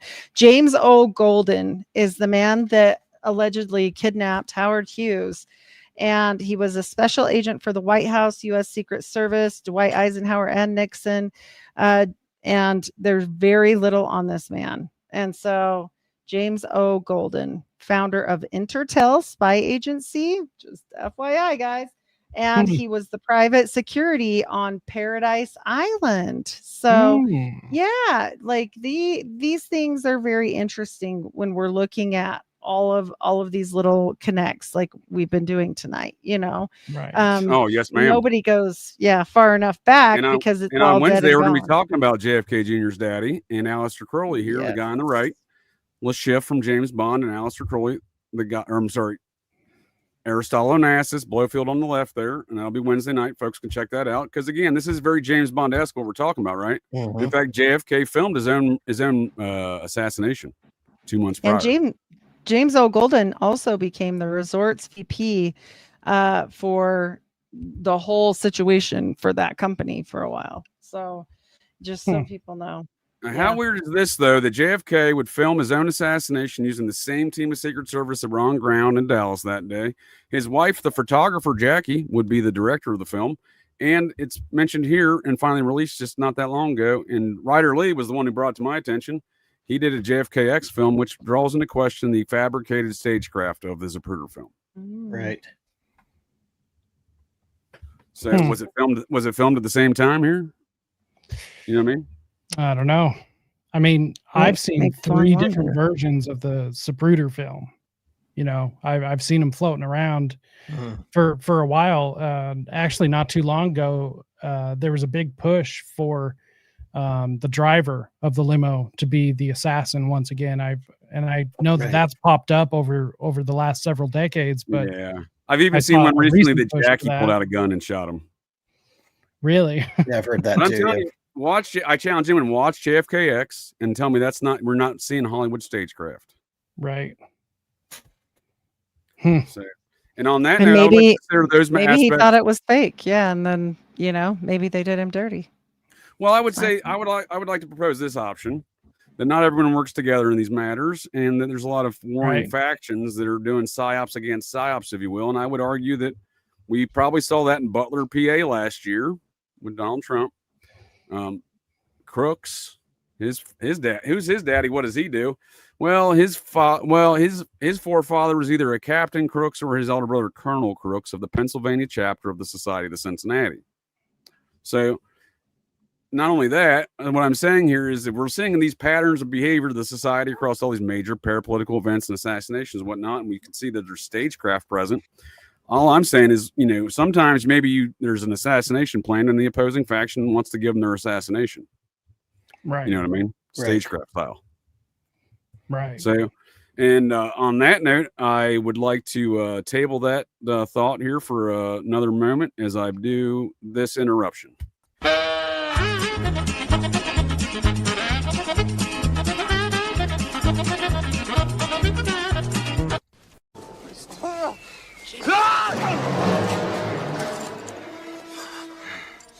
I could have killed them all. I could have killed you. In town, you're the law. Out here, it's me.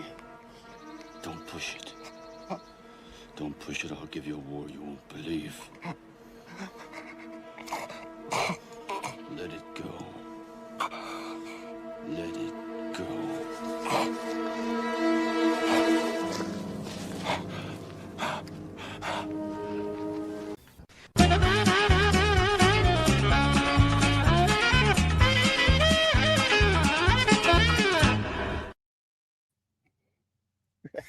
John J. Rambo. No disrespect there, Jacob J, but I'm also not gonna let that motherfucker out, JJ May here. And when I say these matters of technically I am a Rambo, so I'm not a John J. Rambo, but I am a Rambo of this guy, one of the founding members of America here, Swedish style, into the nation, or what we now know as Pennsylvania and Delaware. So I'm certainly not going to let a family member of mine, John J. Rambo, out, JJ me. That's certainly not happening. Nice. But all these families stick together. All these founding families of America. It ain't just mine or Heidi's or Charlie Kirk's families. There's interlocking aspects of these things, and all U.S. presidents are related, with the exception of Martin Van Buren. Right. That commie bastard, part of the anti-liberty faction. His wife was part of the family. She was a Livingston of the New York chapter families. He was not related to that. I really don't know how he got in there, but he's not part of the family his wife is. But everyone else is. And I actually discovered that from a 13-year-old girl who did a school project about 15 years ago on the interwebs, posted a video on a local news report. I'm like, get the fuck. I was already doing genealogy at the time, and I was coming to a lot of those same conclusions that she had. And I was like, this is an eye-opening experience. She's going to help me out a lot with some of this research. Yeah. Yep. It's straight down. Well, people always say, okay, we came here for freedom of religion. Okay. Okay, true. They didn't say what religion, first of Right. all. This is United States of Freemasonry. There's nothing that can make me think otherwise. There are darker factions, lighter factions, but it is that. And, some people forget that, Joseph hails from where? Massachusetts, not New York.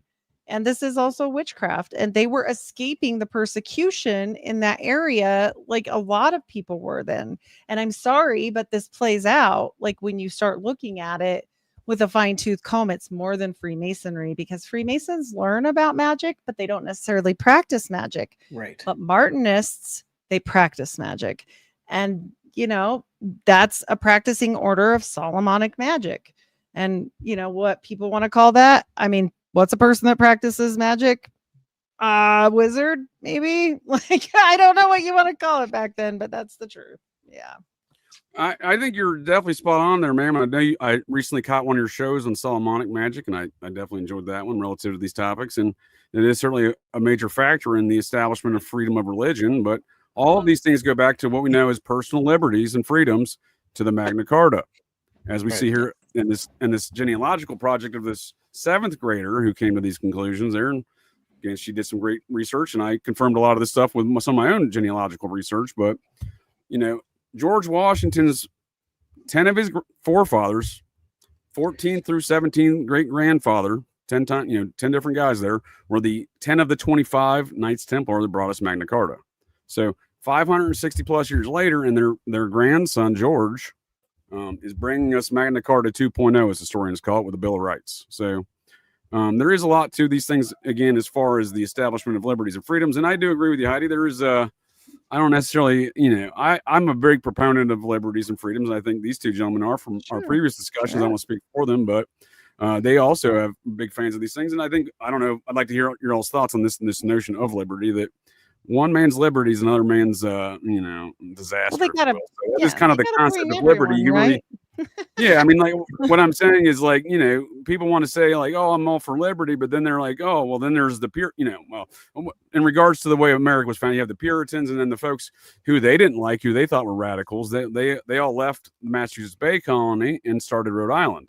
So then we have the Rhode Island chapter of the Society of the Cincinnati. It's all rooted in those families. So we can kind of see those factional divides there in regards to liberty, but there's always a sliding scale when it comes to liberty. And I will be the first to say that I have my limitations on liberties as well, what I would call liberties. But that being said, in regards to ceremonial magic, I'm simply not a fan across the board. So I recognize that is liberty. I don't have to like it. They're still patriotic, because we know that Joseph's family are Captain Samuel Smith. Like, we know they're involved in all of these things, and they're 100% involved in what you're talking about. Well, they're an offshoot of the society, right, man? We see Joseph Smith's grandfather, Massachusetts chapter. He probably knew Bill Colby's forefather, who was Massachusetts chapter, who probably knew Jack Parsons, OTO Agape Lodge, his forefather, Captain Parsons, Massachusetts chapter of the Society of the Cincinnati. But we see the basis of the theological basis and philosophical basis of the Mormon, worldview is rooted in Society of Cincinnati stuff. We got the help me out. What was homeboy's name from New Hampshire?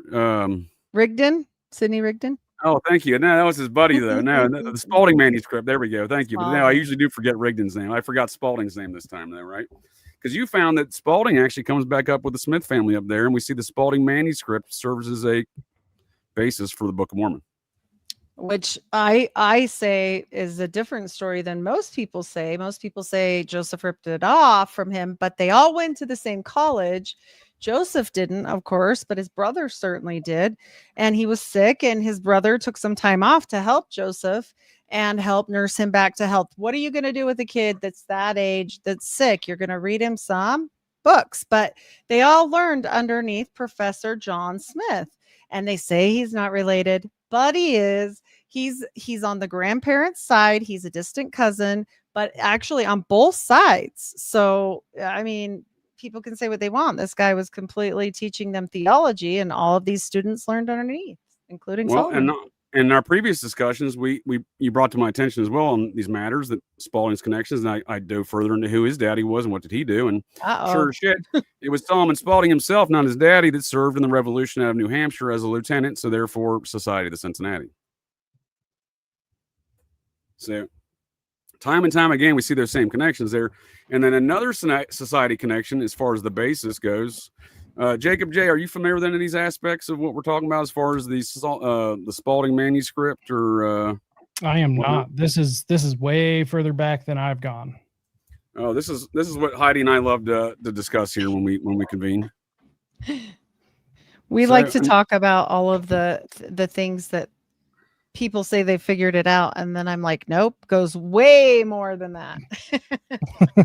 Absolutely, because we've even discovered a lot of new things just looking into these things further in recent months. Right. But Elias Boudinot, founding father, Society of Cincinnati, he wrote a book called A Star in the West in 1818, which would be the fundamental basis for Joseph Smith's theories and thoughts of the lost tribes of Israel. Interesting. Yep. And Boudinot was a major figure. He was an intelligence officer and George's, spy apparatus. If folks want to learn more about George's spy apparatus, I've been doing a series on that on Operation GCD called Chasing Menier, with one of George Washington's spies' descendants. My dude, Brad Minyard, a.k.a. The descendant of a fellow by the name of Joseph Minyard, Joseph Menier.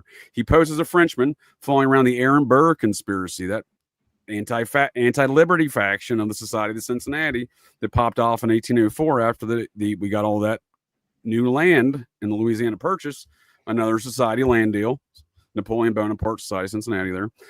But we see that land claim was actually a Knights Templar land claim from 1362 was what we got in the Louisiana Purchase. And again, these are all Templar descendants. So we see these things going on over time in a much larger tale. But my point being there regarding these matters in that spy apparatus, folks can check that out with a descendant from one of those spies. And his forefather, Joseph Minyard, knew Abner Vance. They were both, we've now tracked them both to Rowan County, North Carolina in 1781. And guess who else was there? George Washington. So I'm pretty sure he was just visiting his son Abner, but these things happen. So, and it was actually the chief spy recruiter for George Washington, a guy by the name of Captain William Rickard, out of the Massachusetts chapter of the Society of Cincinnati, stationed down there in the Cherokee forefront of the West and North Carolina, Virginia regions now.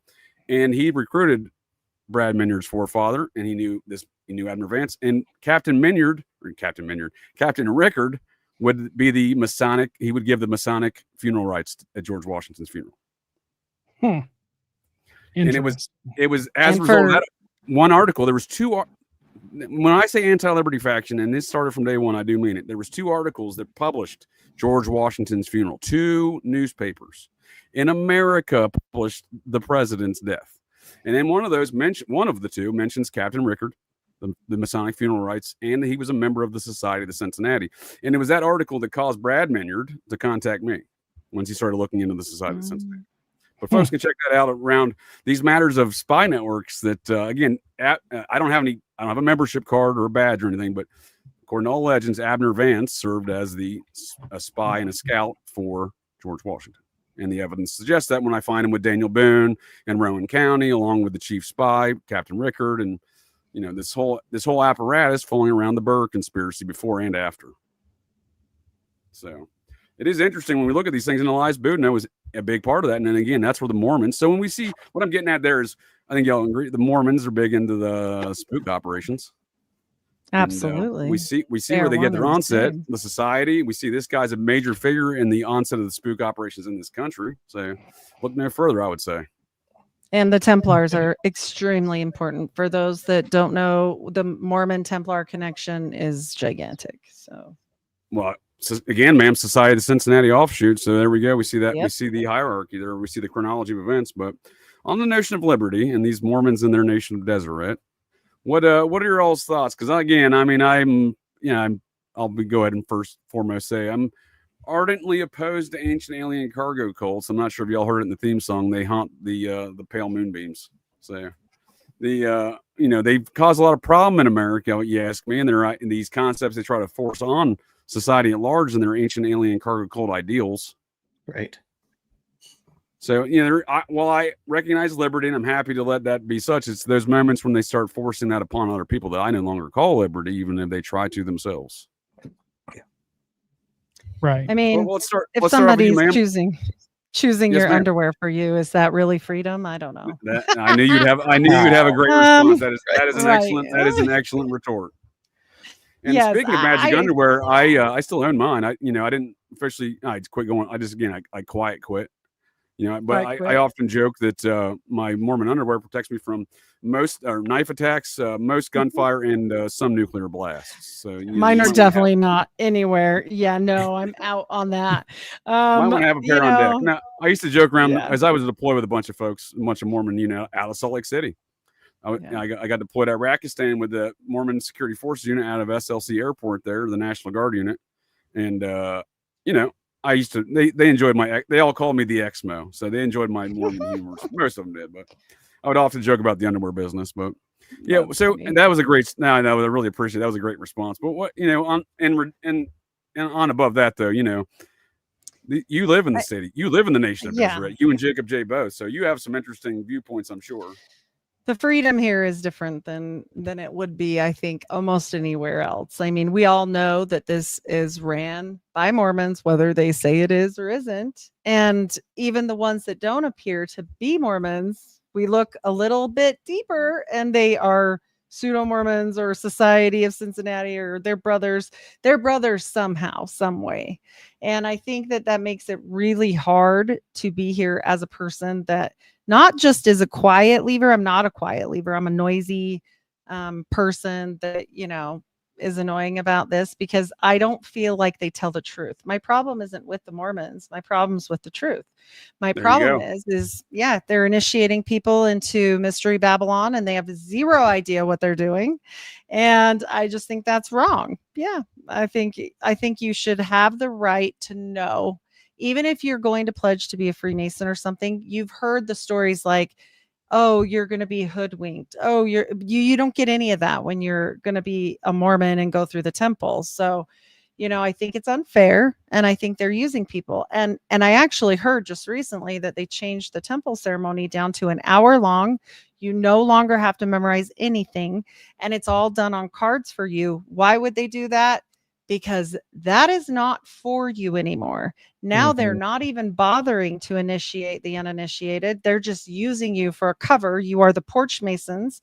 I call them porch Mormons at this point, so that they can blend right on Thursday when they go do their woo woo whatever at the Thursday temple thing.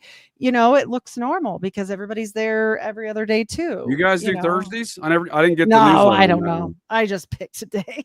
But when I hear stories about Scientology, I see a lot of similarities because I remember going to church almost every day of the week. Yeah, it was a lot. Yeah, it was a lot. Between Boy Scouts, youth functions, volunteer work, church, visiting teaching, priesthood meeting, you guys call it something else. General slave labor. I had a lot of that going on. Gosh. Oh yeah. And so for all of that, I feel like honesty would be good. Like my problem isn't about the Mormons or what they do. Hey, knock yourselves out. You want to be a magical woo-woo Harry Potter deal? Do it, but quit lying to people. Like that's a good idea, because then people like me get pissed off. I'm like the girlfriend that you lied to, and now I won't go away. So but it's not liberty. If you're lying to folks and trying to force stuff on them, that is not liberty. That's what I'm saying. Even if you try to espouse it as liberty, it's not. It's control. It's control. Everything is controlled here, and everything is controlled in that religion. And if people want to be there and be controlled by their own choice, good. Quit doing it to babies straight out of the womb. Like let's chill out a little bit, And that's with any religion. I get that. I don't belong to religion anymore. I don't like religion. My heart belongs to Jesus, but like religion is not the thing, because we all know sitting here right now, absolute power corrupts absolutely, and it always does. And that's my little soapbox on it.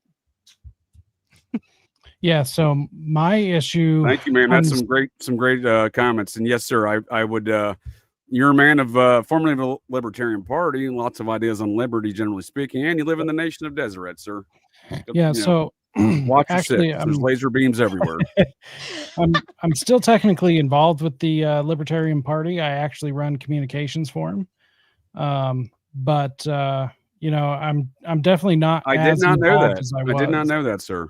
Yes. And you're if I may, you're up there doing a lot of moving and shaking, if you will, as far as coordinating Yes. some of these efforts, then, right? Because I remember, if I remember correctly, on your show, I joined you for that 4th anniversary show of the Rise Yes, to sir. Liberty. I thoroughly enjoyed that conversation. I appreciated the invite, but I met a fellow over there by the name of, I believe, Toad, who was a Yep. candidate, right, in the Yeah, Libertarian Party. Toad was a candidate. He was running for president for the Libertarian Party.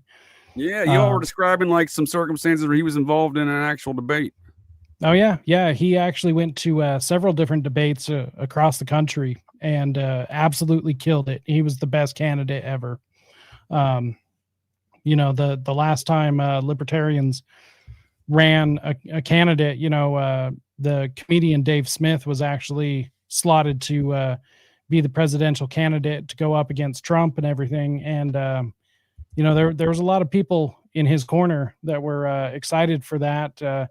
He ended up not doing it, which I totally don't blame him. It seemed like the overall feeling in the party was that everyone was ungrateful, and I'm not going to put my entire life on the line and tell everybody in my family, hold on, I've got to go run for a party that doesn't even appreciate me.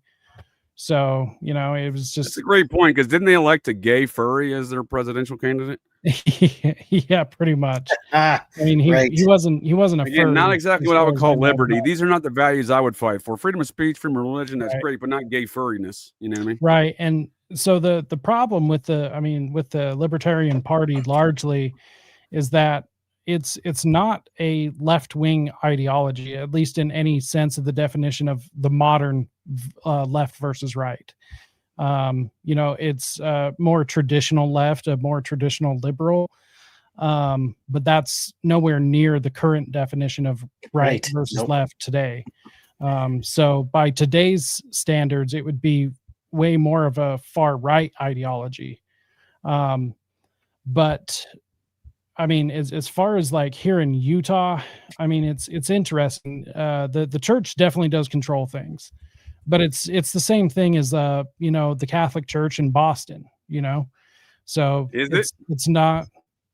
Well, I mean, they have a major presence over there, so. I know. I just feel like you're not wrong, sir. You're not wrong. I'm not trying. Right. Yeah, it's a great point. But what I'm saying is, it almost seems even more darker. I would say so, but I think that's kind of. Don't get me wrong. I'm not a fan of the Vatican, sir. Don't get me wrong. I'm right. Not, right. I think that's more of a geographical thing, because this was where the Mormons settled and everything. But they settled it under the pretense that this is a new nation. This is not America. Right. And I don't think they want it to be America. I think a lot of these folks we see pop off, everyone around that Idaho 4 situation, including the University of Idaho President Scott Green, they all came here to Deseret. Their Mormon ancestors wagon trained to Deseret. Yep. They did not come to America. Right. Carrie Thornley. Well, I would argue the Discordian Society is an offshoot of the Process Church, and they have an epicenter of activity in New Orleans at the same time. Right. So that's a strong argument to be made there. But his whole family is British pioneering Mormons under the guise of Deseret and Brigham Young. So have they always hated America? Have they passed it down to their descendants? I mean, that's a really good question. I've never. And really that's what I mean by darker, sir. I do agree with you. The stranglehold, but I'm saying it seems a bit darker. Right. It's so, at least from my understanding, I mean, they were being persecuted. And so would you really want to be a part of a nation being built where you are persecuted? So, they went off on their own, and they settled their own area. So, I mean, they're totally able to start their own area. And personally, I believe that once they got out here, there was a meeting between the Mormon militia and the U.S. military. Yep. And I think that's kind of when the deal was struck. You do as we say, you join forces with us, or we're going to wipe you out, kind of a thing. And their back was kind of against the wall, so they did it. And that's kind of where we see ourselves today, is that agreement. But that's ultimately my issue with the church, is the leadership. I have less issue with the the members, like the members I have really no issue with, even the what I consider to be Molly Mormons, which are like the stereotypical super judgy, the ones usually converts that are trying to play catch up or whatever, like those are who I call Molly Mormons. Well, you make some great points, sir. And when you say about these meetings, I would argue that P. Thomas has a great point here as well. So Brigham Young calls his first order of business in his new nation of Deseret is to call the James Bond of the 19th century, MI6's UK secret agent guy, to come meet with him. Right. I would argue this is the British invasion. That's why we see the Process Church, I would argue, is a wholly owned subsidiary of the Quorum of the 70, as per the Process Church's own corporate records. Quorum of the 50, more likely. If this, well, that's probably the secret one, right? They put it on paper though as a 70, I think, ma'am, and we do see that in the Process Church corporate paperwork. Quorum of the 70 is a hierarchical guiding order of their corporation. They just don't tell us who it is. So I argue they're in the nation of Utah, or the nation of Deseret, state of Utah. They file domestic corporate documents there. Well, then they're talking about the Quorum of the 70 within that state. That is the Mormons. Right. So this is the British invasion. They're running away. Okay, like we're running for our lives and we want to be left alone. Also, please let me help you finish the railroad. It's hard. Well, I'm glad you said that, ma'am. Let me answer my favorite AI, CIA, Bill Colby ball washer, CIA AI bot here on our channel. America Vespucci is the Vatican propaganda about the source of the term America. America is the Society of the Cincinnati's goddess, Liberty. Right. Lady Liberty, Columbia. They named her America. They've mashed together a bunch of different goddesses, Hecate, Diana, Athena, etc. You can see this in the tapestry and paintings of their headquarters in Washington, D.C. All of these things are represented. But this is the nonsense we live under of the crown history. America Vespucci, it's ridiculous. But I like where your brain hole's at, ma'am. So Jean Baptiste Charbonneau was the son of Lewis and Clark's guide. Yeah, and Sacagawea was his mother. So, and it's thanks to this individual right here of why the Mormons succeeded and why America succeeded. Right. So he was their guide for the Mormons going west. He fought with that Mormon militia you're talking about in the Mexican-American War. We won the Mexican-American War thanks to the Mormons. We won the Civil War thanks to the Mormons. And those damn Lee boys. I got a real problem with them Lee boys for many reasons, but one of which is they were being backed by globalist interests of an anti-liberty varieties. And we see that same family manifesting within the Mormon church in a very powerful way. You may be familiar with current congressional Muppet from Utah, Mike Lee. Oh, yes. Very familiar. Descendant of the same Lee boys. Brother of Robert E. Lee, I believe, or I'm sorry, maybe he was first cousin. I'll get back to you on that. Same Lee family. We see all of these men. So we see the same family. They had a U.S. Senator of Utah or Oregon, sir.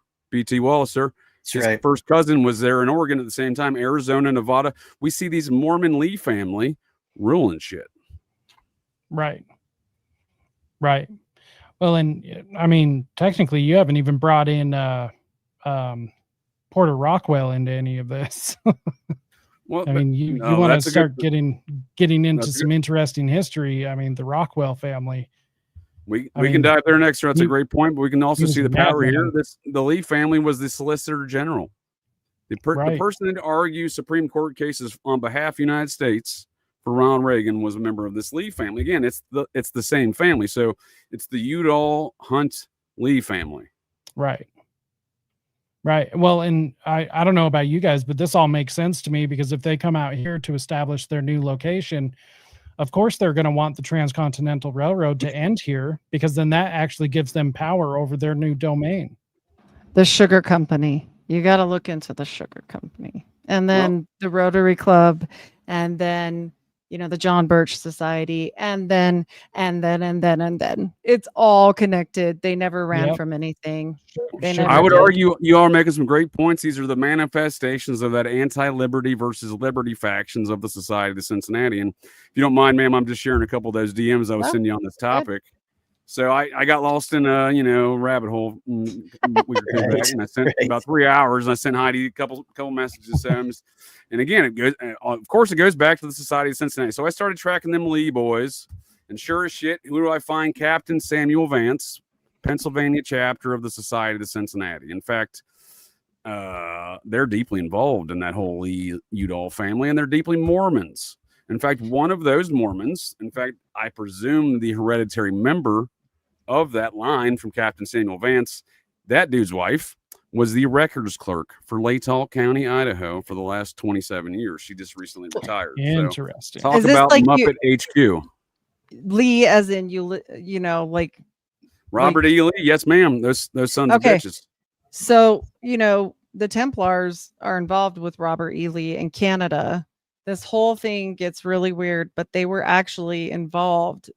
He went up to Canada and talked to them, like in my Templar episode, the Canadian one. It's very interesting what that guy had to say. And he lives in Canada, and said that he had come out and they were supposed to bring them in as a stay over it and everything. There was like mass support. It has a lot to do with a lot.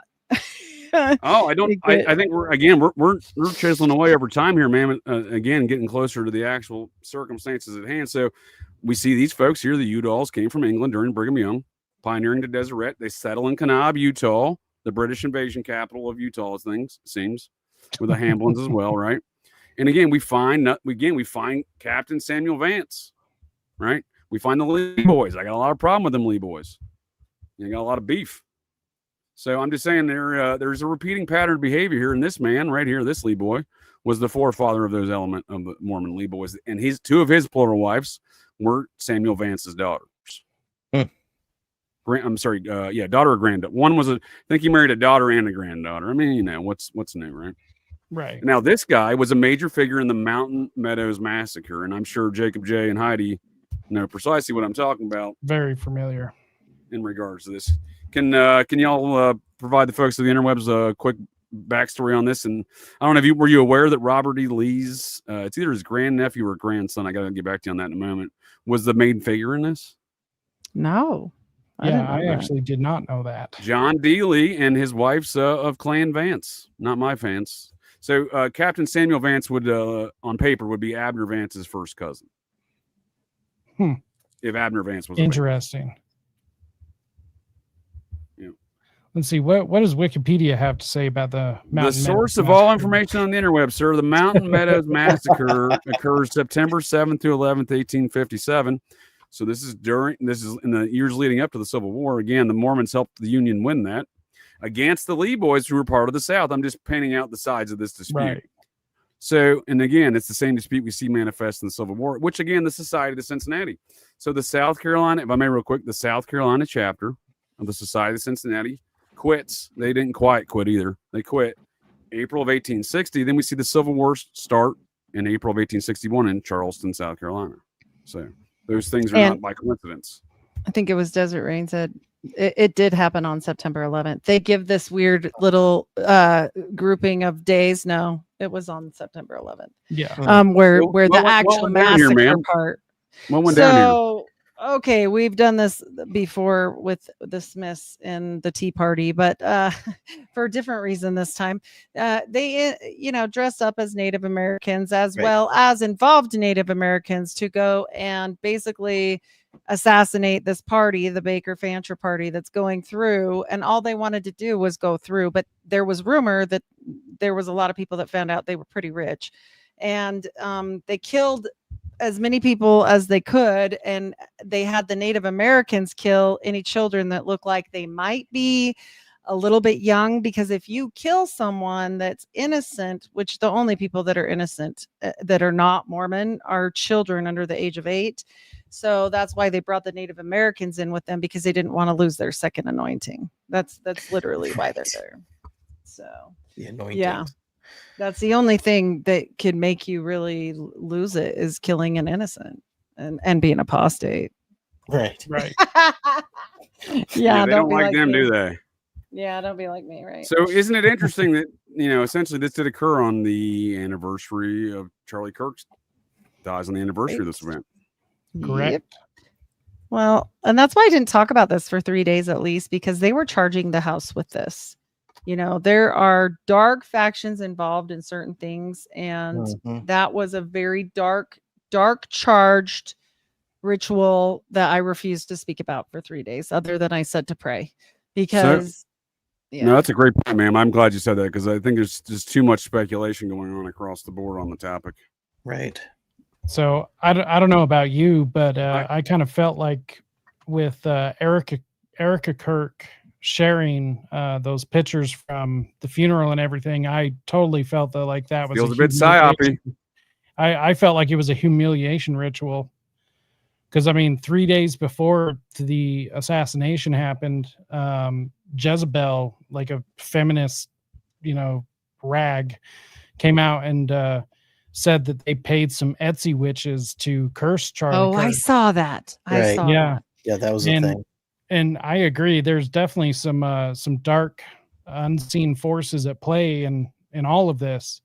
And so Agree. her posting those pictures, and it wasn't just like posting the pictures, but it was the way in which they were framed, the way in which they were posted, the things everyone had to say about them. Like it just seemed like I won't say satanic necessarily, but it was a humiliation ritual. That I'll say satanic. I mean, it was very dark and Very dark. We are never going to know the truth because here's the problem with JFK and everything. Even the Zapruder films up for grabs on if it's real or not. With AI, we will never know what is real and what is not with these videos. Period. I mean, did anyone find it weird that the algorithm allowed the murder video to just go wild? Like, everywhere, like a grass fire, and then they didn't even take it down. They didn't even. They just put a warning, and that was disgusting. Like I refused. I didn't even get a warning on mine. Not at first. Right. It was wild. The first 2 days on my algorithm, it was everywhere. I got no warnings. It was just right there. There was nothing, man. I don't like to see snuff films like unintentionally, for sure. No, right. It messes people up, and that's exactly what they were aiming for. Because September 11th is a little bit old, and I'm not saying it's outdated, but they gave you the new trauma. They just traumatized a bunch of kids too, because there's plenty of kids. Trauma-based mind control is, that was one of the very first things I said is that this is what it's supposed to do. And I remember I was on Twitter pretty much for 3 days straight because of that. I was just talking, watching everyone, kind of following the psyops and the propaganda. And that very first night, it was like nobody slept because everyone was just affected everyone. Traumatized. Yeah. It completely did. Luckily, or that's a good point, sir. That's a good point. You know? I don't like to think myself as a sick bastard, but I did sleep like a baby that night. And relative to Mormon tales and that Mormon unit I was deployed with, I was a superintendent of logistics and resources for our military police unit, about a 500-man unit in Iraqistan in 2011. Our first sergeant was part of that, the 50 or so folks we had from the Salt Lake City National Guard there. You'll recognize this is our founding family, the Christians. Dwight, his name was Dwight Christensen, great guy, super awesome dude. He was our first sergeant, and their job in the unit is like take care of the enlisted troops and whatnot. And I was one of the senior ranking enlisted troops in the unit. And so he was always wanting, and we were friends. He was always wanting to talk to me. He was always weirded out by me, and he had no problem telling me that. So we would get these, indirect fire alerts. The alarms would go off. We're getting mortar attacked or whatever. Who knows? But then you're supposed to run to a bunker, and then they take attendance. There's Mormons. They love attendance. They're always taking attendance. So Dwight would always come by my office or my room and be like, "Hey man, you were not on attendance again for last night's fucking bunker." I'm like, "Dude, just take me off every list. I'm never going to show up at your stupid bunker patrol meetings or whatever you do. If I'm going to get blown up. I'm going to get fucking blown up." He's like, "You just sleep through this?" I'm like, "I just fucking sleep through it, bud." The guy looked at me like I was a complete psychopath. I think he's a psychopath for taking attendance inside a bunker. Right. Oh my gosh. That's hilarious. But it did affect folks. And I think that was the point. It seemed very psyopy. Yeah. Whether it's real or not real, they accomplished their goal. So and I know, Heidi, you got a punch here in a moment, man. I thank you again for joining me to get all of us here to get a little GCD tonight. And I want to give you an opportunity for some closing statements and plugs. But if I could just offer you also some resolution to some of these points we've been discussing thus far. So Society of Cincinnati, Kirk, the Lee boys here, John D. Lee, friend of Joseph Smith, right? He was a friend of Joseph Smith. Yes. But then he was the adopted son of Brigham Young under the early Latter-day Saint law of adoption Oh, doctrine. wow. So Oh, we can see that the interesting. crossover there. We see that also he's involved in these false flag events. Again, we can see the, kind of what we're already talking about, Hmm. right? With these other society matters manifesting here within, this fucker. And Right. he was excommunicated, and then in 1877 he was executed by firing squad, which they love to do out there in Utah, don't they? Sure do. Well, they spill the blood upon the ground. It's all Yeah, they're all about about that blood, right? Yep. Blood atonement. Blood Although they'll atonement, yes, ma'am. say, Brigham, you can't prove that. I'm like, he Yeah. never ordered that. He never did that. I'm like, okay, good. Yeah. Sure. So what can you leave us with here tonight, man? Besides forcing folks to wear underwear not being a factor of liberty. No problem. I will say this. I'm grateful that we have the opportunity to be able to come together and speak still. There's a lot of places that don't. So for that, I'm grateful. But the things that they do to us in return for that is pretty heinous. We're never going to get to a point with people that are high up, or billionaires or government people. They're never going to care. I mean, they You mean just like Cash Patel's boyfriend? right. The They Mormon- don't care Mormon about leader? you. Like, it's like the funniest thing to have to explain to people. Like, you're like Right. an ant. They don't care. When you kill that ant, it had a family and it was getting food. And that's how much they care Well, about you. So We see that in the Mountain Meadows massacre with that damn Lee boy. So they murked about 120, 150 women and children for the Yep. purposes of presenting the means to the ends of their own political gains. and then Which they is what took the George dresses Washington. and they wore them in front of their kids that were totally traumatized. Well, George Right. Washington warned us of these events in 1796, and George Washington hated them Lee boys. Yep. Well, it's a very weird web. I'm glad you brought that up because it ties completely into the Templar thing. Yeah. We got Lee It's boys, very Society of Cincinnati, strange. and those damn Clan Vance fuckers again, right? Yep. Well, and my family's no better. I'm So, one of them. and I do like to say again, I agree with Jacob. It is not the Mormon people. They do not even Right. know about this crazy stuff. Like if I went to a regular Mormon on the street and we did like the microphone thing, they would be like, "Are you okay? Do you need your medicine?" Like, because they would not know any of this. Okay, so they are not to blame. I don't have any hateful feelings toward them. I actually feel bad for them, and so that's kind of why I speak out. People say, "Hey, why don't you just give up and go away?" Thank you, Christopher. Just go away and shut up. And I'm like, but if you were on a boat and it was sinking, would you not go back and save people? Because I would. I think I would until I died. I think that's who I am. And so that's what I'm trying to do here. So I'm not hateful. I'm not trying to be mean. But if you guys want to check out my stuff, I am brutally honest. I will say that. So Unfiltered Rise podcast, everywhere podcasts are served. If you check me out on YouTube, you're going to be sorely disappointed because they're nuking people. So Yeah. once a week, maybe you will get a drop here, twice a week on Spotify, if not more. Also, my Patreon extra over there, and it's also available through the Spotify thing as well. So check me out Yes, there. ma'am. JJ, always wonderful. Thank Yes, you so ma'am. much, BT. I'm so Thank you. glad to have met you. And also, Jacob, so glad to have met you and hope to speak to you very soon. So, Yes. Yes, Yes. I ma'am. Like just that. I made sure to follow you on X, so I'll get okay, a hold of I'll you. follow and, you back. Yes, let's do I'll- it. That I'll would be a put- great spooky season episode. Yes, for sure. I'll send a message to all of us as well, DMs wise connect everyone here, but I'll put the links for you all in the show notes for the folks of the interwebs and folks checking out Unfiltered Rise. I'm a bit biased, but I highly recommend any conversation between myself and Heidi. There's some real barn burners. That's right. And for everybody out there that watches me or has anything to say, I appreciate you all. I read all your comments. If you comment on Spotify or my email or anything, I always try to get back to you. So it might take me a minute because you got to go through them all. But you know what? I'm in this to help people and talk to people. So if you want to do that, you can reach out. Thank you so much. Yes, ma'am. Yes. We'll catch you next time, ma'am. Thank you so much, you guys. Bye. Yep. See ya.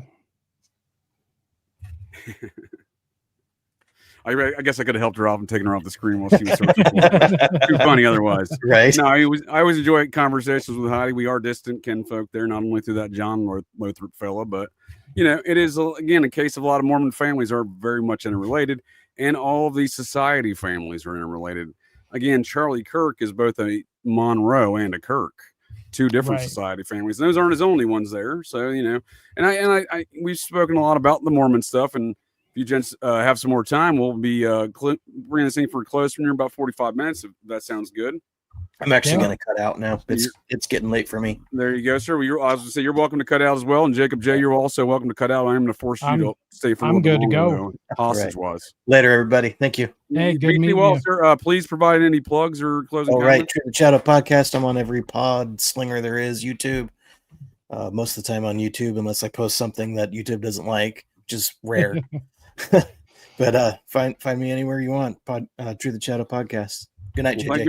Thank you for joining us, sir. Link will be in the show notes, and look forward to talking to you again here, sir, soon. Well, Jacob J remains only two JJs. JJ versus JJ. What do you say? I say, I don't even know at this point, man. Like, which JJ channel do they want to move to? There's two JJs here. You can't move to both. Right. Honestly, I'm really, really tired of all the psyops. Dude. It's just relentless at this point. No, that's a good point, though. And again, I think a lot of folks want to say it's black and white. I do think there's numerous factions perpetrating numerous psyops. Yes. Sometimes simultaneously. For example, Q was different. I like to say trust. I like to joke, trust the plan. Michael Aquino's buddy, General Paul Valle, QAnon General. I like to make a lot of these jokes, but there was obviously, to me, in my opinion, there's obviously different factions operating at different times, different purposes for this Q thing, and they were not in agreement. They were, one faction overtaking their faction using their psyop, basically hijacking it, right? Right. And for example, I often joke JFK Jr. is a lie, but Q never said that. In fact, Q said opposite of that. It was perpetrated in a different narrative by QAnon creators that JFK Jr. was alive, but there was never a message written by Q. So we can even see just in that, the disinformation campaign, just on that small slice of it. Right. Well, and now we got the whole other side of it, which is Blue Anon, It's just 100% psyop fatigue. It's Blue Anon is one of my favorite comedy shows, sir. I mean, the stuff they come up with is ridiculous. It is, and I say that thinking, again, recognizing that some of the Q stuff's ridiculous, but Blue Anon stuff's off the reservation. I know, and I think it's funny because they are like the propagandized group, right? Well, I can tell you right now, it's financed by the same clowns, right? The same Muppets here. We got the same. Who are them? I done lost where my brain hole was at. There's they finance most of what you see in this Blue Anon movement or in any Democratic podcasts. They did a big Newsweek article a couple months back saying they had a bigger podcast than Joe Rogan. Oh.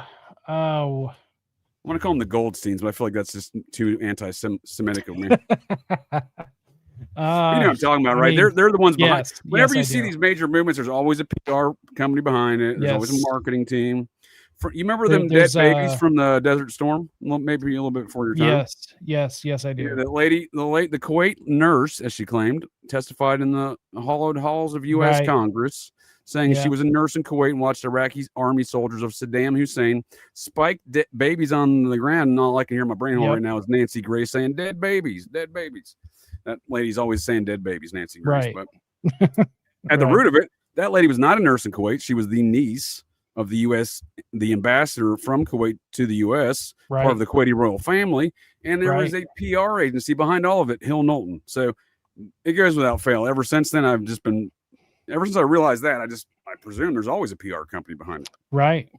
Well, it was just like the whole anthrax scare, that was all PR led. Sir, we're 44 years into the Satanic Panic. I don't have time for an anthrax scare. Yeah, that's true. The Satanic Panic definitely never ended. Yeah, how does that not have a power company behind it, right? I mean, you can Jedi mind trick Satan style, Muppet Mikey Aquino style as much as you want, but that's only going to Right. get you so far. That's true. That is true. I do find it funny though that the because my personal opinion that the Satanic Panic is what we know is just flat out cover. You know, Well, yeah, there you go, sir. I'd You like to know, hear some of your it's- thoughts on that as a former member of the Church of Satan and man who uses his brain hole as Yeah. God intended, not for paperweight.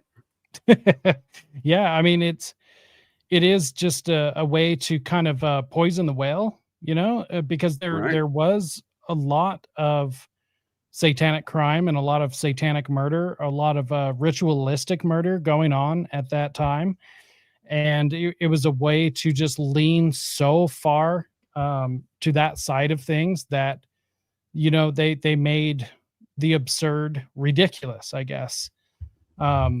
It was just making it seem so absurd that to believe anything like that could happen, then all of a sudden you're the crazy one.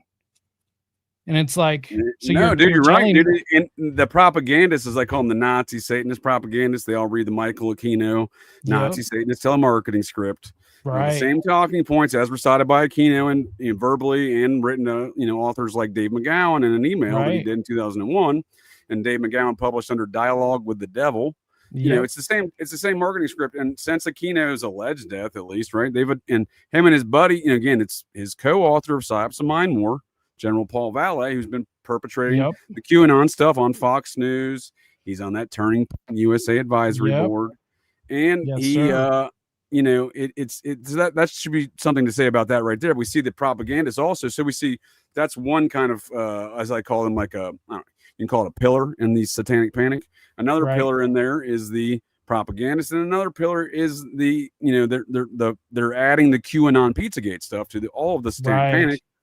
And we see the same framework of their propaganda and ignoring the facts. So everyone says like, oh, you believe in Pizzagate. You think Comet Pizza has a basement? Well, yeah, jackass, it does have a basement.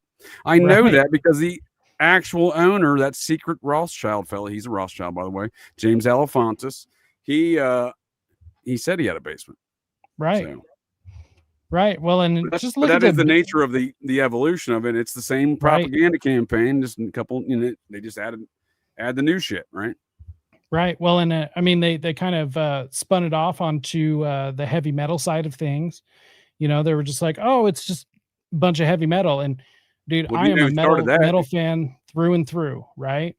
And the thing is like the the satanic bands, they don't hide it. Like, there's a bunch of black metal bands that love Satan and they do not hide it at all. And I just find it funny, this whole idea of the Parents Music Resource Center. So they hired Al Gore's wife, that fellow that invented the interwebs. Tipper Gore. Yep. And she testified in Congress for him, saying that Satan's in your music. Right. So again, this is the controlled opposition. This is that pillar of controlled Yes, opposition, sir. the Satanic Panic. This is financed by Charles Manson's friends, the Beach Boys. They're the ones who funded this. The processing Beach Boys, you know what I mean? Right, so right. The other person that tells us that Satan's in your music, and again, they're not wrong. I would argue that when you hear Jimmy Page wailing in a Led Zeppelin song and making a bunch of noises, that's some sort of Right. fucked up Crowley ritual you've subjected yourself to. Right. You said heavy metal. Well, the godfather of heavy metal, as we've seen recently upon his pass, everyone recognizes such, Ozzy Osbourne, devout Crowleyite. When he died, Jack Posobiec, that conservative jackass. I will actually push back against that, good sir. Oh, okay. Well, there we go. So his song, Mr. Crowley, was actually a slam to him, calling him a charlatan. Yeah, that's because they think they're better wizards than the other one, right? So he would later go on. I like your heads up there, sir. Ozzy was a devout Anglican, though, is the issue with that. So not well. Black Sabbath is not a genuine satanic band. Now, if Led Zeppelin, I mean, who was it? Jimmy Page that bought Aleister Crowley's mansion, the Moleskine house, right? Right, and I actually believe that's why his son died. Beach Boys, not Satan worshippers. RR, you never fail. Thank you much. Go ahead, sir. Beach Boys not Satan worshipers. I mean, So, come no, on. I understand what you're saying. I think I like your brain holes that, sir. If I may push back a little bit. So I am only quoting Ozzy Osbourne when I say he was a devout Satan worshiper. I understand what you're saying about the Crowley song. I do think you're right. I think you're spot on. And as if you read the words of Michael Aquino or any one of these other jackasses of these Nazi Satan wizard varieties, they all think they're a better magician than the next. So this is why we see so many offshoots of so many of these Thelemic organizations, be it Agape Lodge, Typhonian Order, OTO, Scientology, Process Church, Victorianism, so on and so. You know what I mean? So they all think they're better wizards than the other guys. So I think that is what I view as what that Mr. Crowley song's about. But when I said that jackass Jack Posobiec, Mr. Office of Navy Intelligence. He posted something on Twitter saying, Twixter, they're saying when Ozzy died that Ozzy was like you said, an Anglican Christian. And I said, that's a hot take. Here's Ozzy's own words saying that he's a Satanist and that he thanked the devil for saving him from COVID. So I do think that what we're talking about right now is a great example of the games these folks play. So they do want folks to get lost in semantics. So I'm sure Ozzy Osbourne intentionally would claim he's an Anglican at one time and then, tell the truth another time that he's a fucking Crowleyite. You know what I mean? Yeah, I just don't see anything to I don't, and that's not to say that he was a great guy, because I mean he fucked over some people with some royalties, he fucked over some people in the music industry. So that's his wife, his first wife. He left his first wife for this current one, right? She's a real treat. Well, actually, so his first wife had checked out, and she was gone. But then again, at the time, I mean, Ozzy was snorting so much cocaine, he got fucked over by the management. Well, Black Sabbath did their first 4 albums, I believe. It was all their houses, their cars, everything was in their manager's name. And so when they came out on the other side of that, they basically had no money and nothing. And so exactly what happened with his first wife, I mean, she was the one that ended up filing for divorce. So okay, maybe I have that tale wrong. And him and Sharon actually didn't meet, although Sharon's dad was the manager of Ozzy after he left Black Sabbath. Now, Sharon's dad, I believe wholeheartedly that man was evil through and through. I mean, he was in the core of everything. And Sharon, I don't know. I'm not gonna flat out say she's evil, but I would say she's definitely not on the good side of a lot of things. Yeah, again, these are tales, I mean, I think what you're identifying to me right now is some great tales in the future, talking about these matters of satanic panic regarding this PMRC stuff. But there's different people to corroborate this is the issue. It's not just them saying this is what happened. So no, I like it. But so we do see Ozzy pictured here in the 87 Geraldo Satanic Panic special, right? He's representing the PMRC here, right? Funded by Charles Manson's friends, the Beach Boys, the Processians, if you will, the Nazi Satanists. He's saying, yeah, I'm not a Satanist, but I think that's part of the deception. In fact, Michael Aquino and Anton LaVey, and Michael Aquino's own autobiography there, that garbage. He says their letter that he prints in there in that book, Church of Satan Autobiography, their intent is to have people argue about semantics, right? So and that's deceive folks that way. That's 87, right? So this is that would have been long after he left Black Sabbath. Oh no, for sure. And again, I just think these are the games I'll build a stronger case in a future conversation with you, sir, on why I think that is. But I try to take folks for their own words. He made numerous statements later in life thanking the Dark Lord and et cetera, et cetera. Right, sure. And so did Slayer, but they're also Catholic. So, it's yeah. I mean, so are they Catholic? My Tom Araya is a Catholic. All right. So I don't know enough about them. I know they do have a lot of satanic imagery. Yeah. But like I said, the satanic bands are not hiding it is the thing. I mean, I don't think he was though either. I mean, He's even Right, getting but- celebrated here in a recent article for helping kids subvert Christianity. That's weird. When did that happen? Ozzy Yeah, and he Osbourne covered the taught kids Rolling to Stones rebel. song, the Processian Nazi Satanist, "Sympathy for the Devil." Right. I Again, mean- there's more reasons why I think that. I just, I like to try to take work. Again, you can't always take them for their own words. You got, like you're saying, you got to juxtapose it to their actions, right? Right. And I mean, there's a lot to say that he wasn't, but here's what I understand is the people who get used by the music industry. Okay. And that this is my understanding as a Satanist or former Satanist, that people will get used when they're needed to be used. Right. So they're not locked in always. This is why some people actually lose their careers and never go away, because then they're no longer useful to the story, which is kind of weird why Charlie Sheen is coming back out of fucking nowhere. No, I got some ideas on that, sir, but I think I like where your brain hole's at, because they were done using this guy in one of the pillars of propaganda in the Satanic Panic. This was the fake evangelical guy, right? Convicted kid diddler, right? Right. So he was never an ex-Satanist. He was a Satanist the entire time, it seems, looking at his actions. So, I mean, here's the interesting thing. So Black Sabbath technically created heavy metal. Heavy metal, all of heavy metal is spawned from the diminished fifth chord. The diminished fifth chord is actually part of a bunch of satanic chords that you do not find in typical classical music. And the reason why is because it was thought that the diminished fifth would summon the devil. So typically you will not find anything within the diminished fifth chord.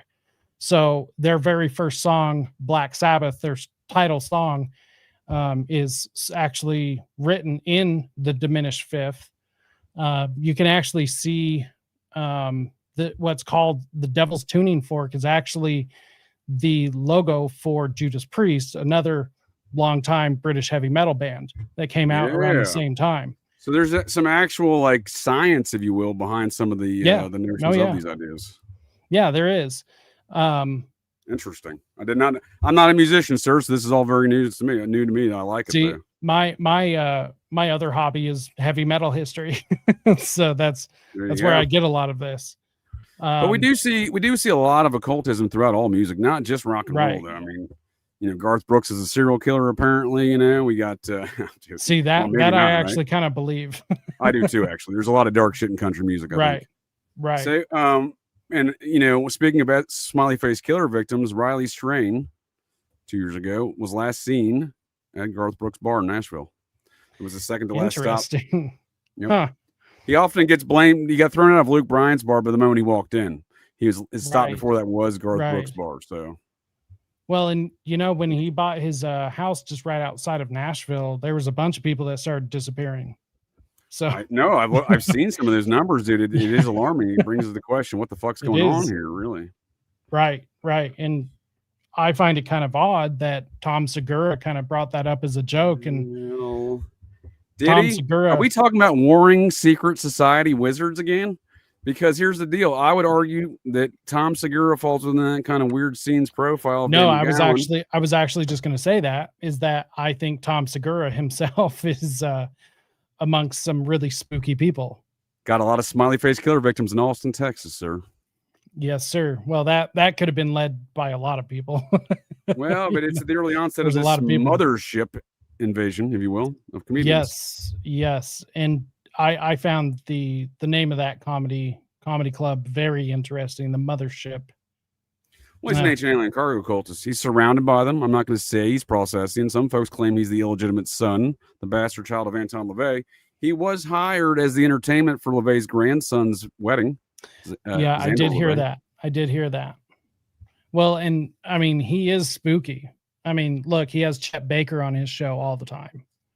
And it seems like he has Chet Baker on his show every time, like the narrative seems to be drifting away, and Chet needs to kind of come in and reset things.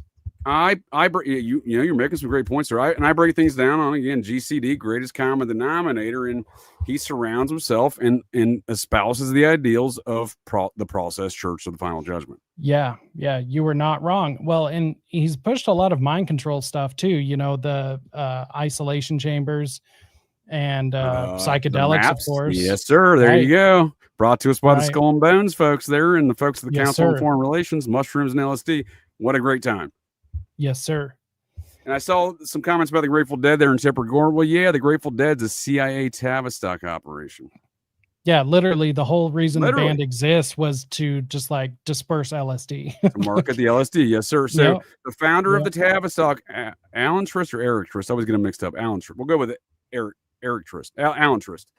One of the two. Father and son. One's the founder of Tavistock. He writes the paper in 1963 called Social Turbulence, which describes controlling society through chaotic events of terror, Operation Gladio style, like we see with the Process Church and their satanic serial killer friends.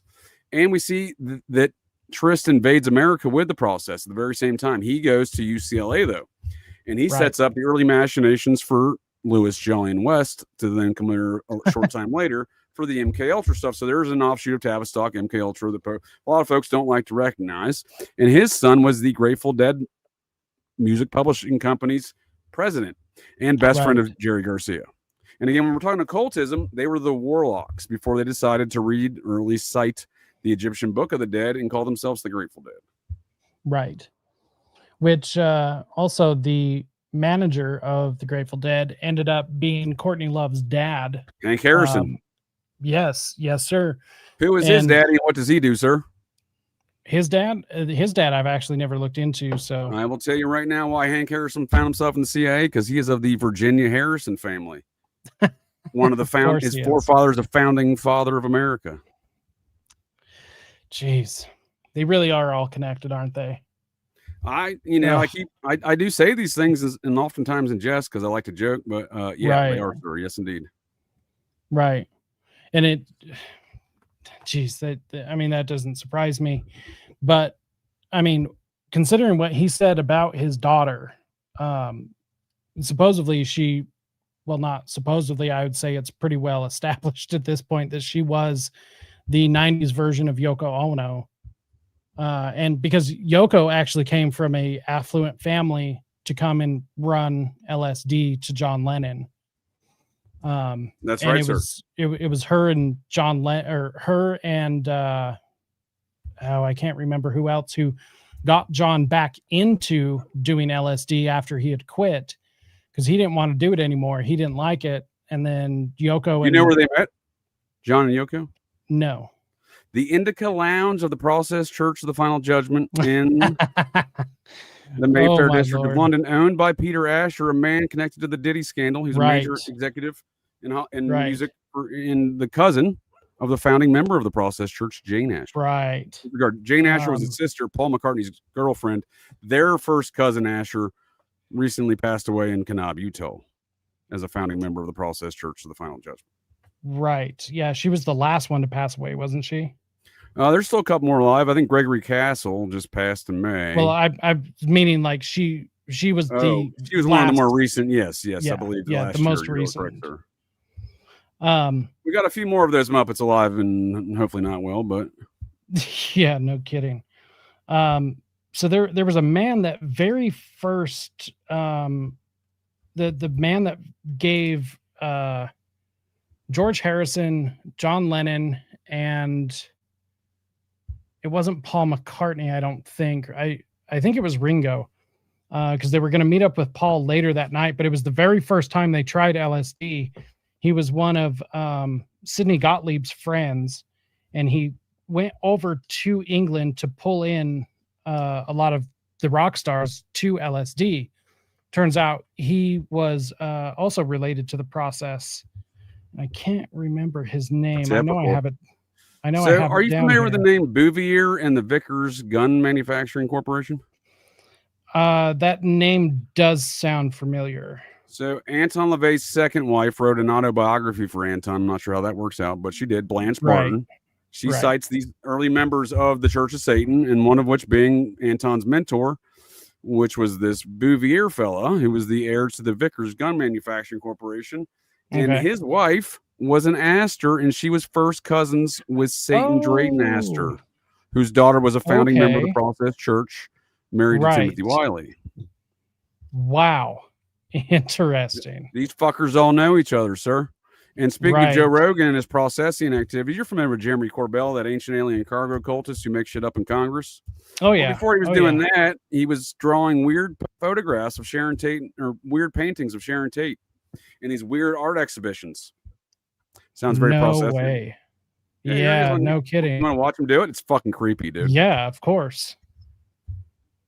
Yeah, these guys are way weird. Like, dude, I like they've some literally just been avant-garde making shit stuff, up. but no kidding. Stephen Greenstreet, the reporter for New York Post. Oh, my apologies there. Former Mormon. He was a missionary, I believe. As well. Interesting. He writes a series on all these fuckers, these ancient alien cargo cult fuckers like George Knapp and Jeremy Corbell and all the shit they make up. Right. The Right. Skinwalker ranches, all Right. financed by the Rockefellers and the Mellons. It's the same old nonsense. Right. Right. But yeah, dude, this is some creepy shit, dude. I recently discovered this looking into Corbell. He's got that same Anglo invasion Mormon past, by the way. Right.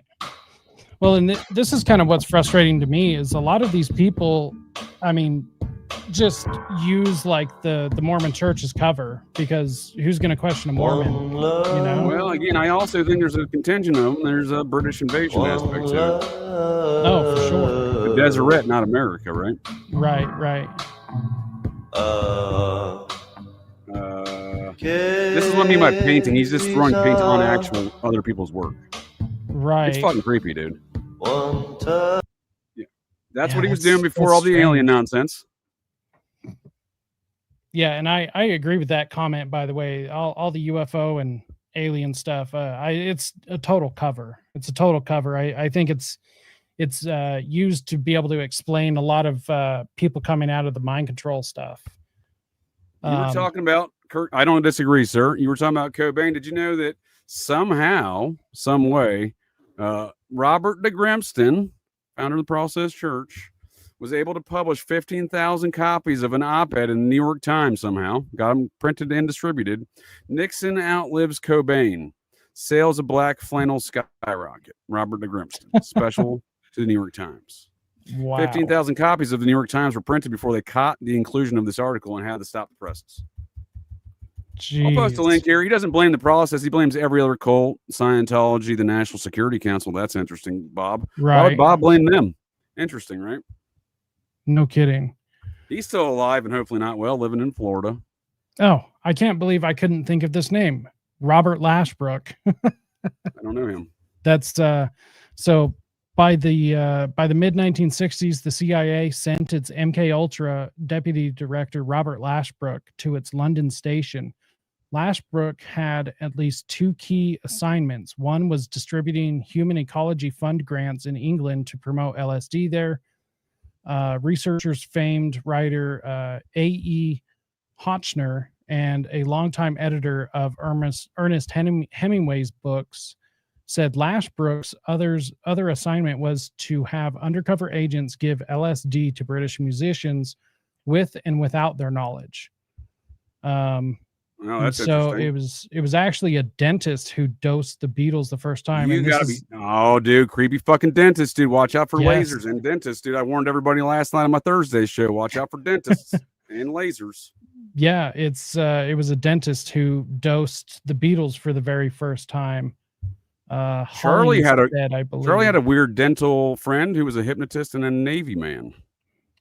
Interesting naval intelligence. Mm-hmm. That ties I found over this. to I did not know Hubbard. this fellow. I'll have to read more about him, sir. I appreciate you bringing that to my brain hole. Yeah. Do you know Lashbrook. this was a result of the Rockefeller Commission? Looks like 75 post church committee. Yes, sir.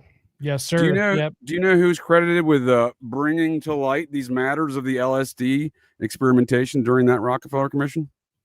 There was actually a few different people, but who are you thinking of? John K. Vance, the former Inspector General of Right. the CIA.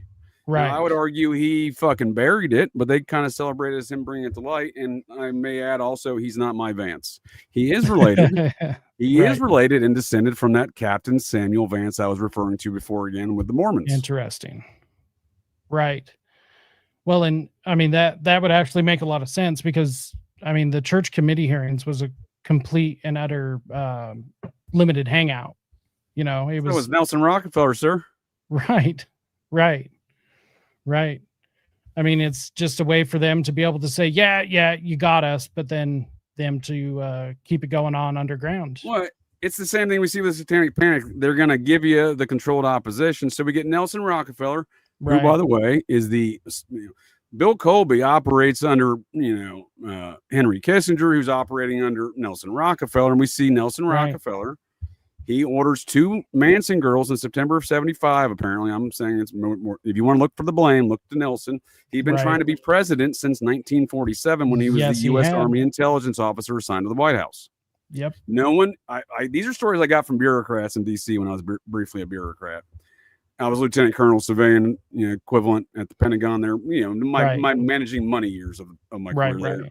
Anyway, the bureaucrats, some of them which took kindly to me telling me some stories. I heard some stories about old Nelson, and he always wanted to be president. And sure as shit, when he was suddenly the vice president and elected, Gerald Ford almost gets murdered by 2 Manson girls in September of 75. Right. Then he fires everybody, and he fires Bill Colby, who was a CIA director. That's when we get George Bush. Interesting. Yeah. I mean, that makes a lot of sense. At the same time, before Nelson Rockefeller was vice president, that's who Ted Bundy was actually in Florida as a delegate for. Yes, sir. He was the high up in the 1968 Washington state campaign, I believe, of Nelson Rockefeller. Yes, sir. Because he was also the driver for the lieutenant governor in the 1970 election, a man who would get appointed as a high-ranking bureaucrat in 5 Republican presidential commissions. That's how connected Ted Bundy was. And I asked, how did he get so connected? I would say, who was his daddy and what did he do? And I argue his daddy is RR Channel's favorite person, Bill Colby. You familiar with that one? Interesting. No, Colby not operating under Rockefeller. Dude, are you lost your mind? RR, I appreciate your dedication to being wrong, sir. It certainly keeps me alive and well here because I couldn't pay someone to be this wrong. So Ted Bundy's born to the bastard child of a mother in Burlington, Vermont, November of 1947. Right. 1947. Bill Colby returns home from his Project Paperclip first round draft Operation Overcast, the first round draft of the Nazis in Project Paperclip before it became Project Paperclip. He gets back from that mission in December of 1946, or November of 1946. He starts school at Columbia Law School. His father is the ROTC commander at the University of Vermont in Burlington, a city of 40,000 people at the time. And the same city where 9 months later, Ted Bundy's mother gives birth to a child of an unknown father. I would argue that much like his father, both went to law school, and then this would also provide context as to why Ted Bundy was so powerful in politics, and also would provide context to why one of the most prolific serial killers is the biological son of the man who brought the Phoenix program home, Satanic serial killers. Right. Is there a connection between Bill Colby and Ted Bundy's first girlfriend, the one with the affluent family in California? Challenge accepted, sir. All I can tell you is I can put Bill Colby likely in and around the town of Burlington, Vermont, where his parents lived while he was attending law school after he got back from World War II. Side note, and looking into these matters, Bill Colby graduated high school with my grandfather in Burlington. That's strange. And he was also presumably part of the OSS. He was O&I for sure. That much I do know, but my grandfather, that is. So, and there was O&I guys in OSS. It was Army as well and Navy as well as comprised that. But and then I find out Bill Colby's third great grandfather, captain of the Massachusetts chapter of the Society of Cincinnati. Right now, Bill Colby's eldest son, Eldridge Colby, and he had an eldest son. So I presume that eldest son is the hereditary member upon the passing of his father. His father's still alive. Bill Colby's eldest son. So, and that Colby is a major figure in politics. And he used to live fucking across the street from me. in Washington, D.C. You Interesting. can't make this shit up. I don't know if he's following me, but I'm not surprised. I wasn't following him. I know that much. Right. I mean, the reason I ask about that girlfriend is because that's when I believe that Ted Bundy really turned into, you know, who he was, is because there's a like a 6-month period when he spent in California that he has like no recollection of. He went out there, or it wasn't 6 months. It might've been like 3 or 4 months, but there's a whole period that he went out there. Her family is tied to the Rockefellers, or maybe it's been a while since I looked at that, dude. But you're making some points that are ringing in my brain hole at the moment. I think it is the Rockefellers. Her family was tied to the Rockefellers. I'm like 90% sure on that, and she was the one that like broke his heart, the one that got away, right? And so what you're describing is perhaps what you're describing, sir, is some intentional trauma-based mind control actions. Exactly, because right after he went for that California visit that he can't remember at all, which is indicative of mind control, is when he got super popular in politics and started climbing the ladder. And Yes, it's sir. just really strange that, you know, and that, so they were together. So if his they daddy broke was Bill up. Colby, this could provide context to everything you just described as far as how he got in that Right. position. Right. Which also, I mean, how the hell did he get a job at a hospital counseling people with no degree, no prior experience, you know? And then he was also there at the hospital trying to steal records Well, from a very well-known MK Ultra doctor. these are all great questions. Why did Thomas Eugene Creech suggest that him and Bundy suggested him and Eugene Creech, the Church of Satan member early on in 66, Yes, there sir. at the Black House, Idaho prisoner still to this day, the man who would do everything Edward Wayne Edwards would do 10 years after Ed did. Right. In fact, they were in the same Chillicothe Federal Reformatory 10 years apart. Right. Same place Ed was there with Charles Manson and Otis Toole. Right. So, which all ties into the the 4 pi cult. there you go, sir. So there's a lot to be said about a lot of these things. And again, Right. it would not surprise me. Again, Bill Colby is very likely in Burlington, Vermont at the same time Bundy's Right. mother gets pregnant. And again, if I could find my Interesting. picture here, sir, I would show you. And on that note, and I have one, we'll close this thing out here. I got one more clip I'd like to show you here. Yeah, of And a course. double round of who is your, we got double round of JJ's here. So I got to have a double round of who is your daddy and what does he do? You tell me, who is your daddy and what does he do?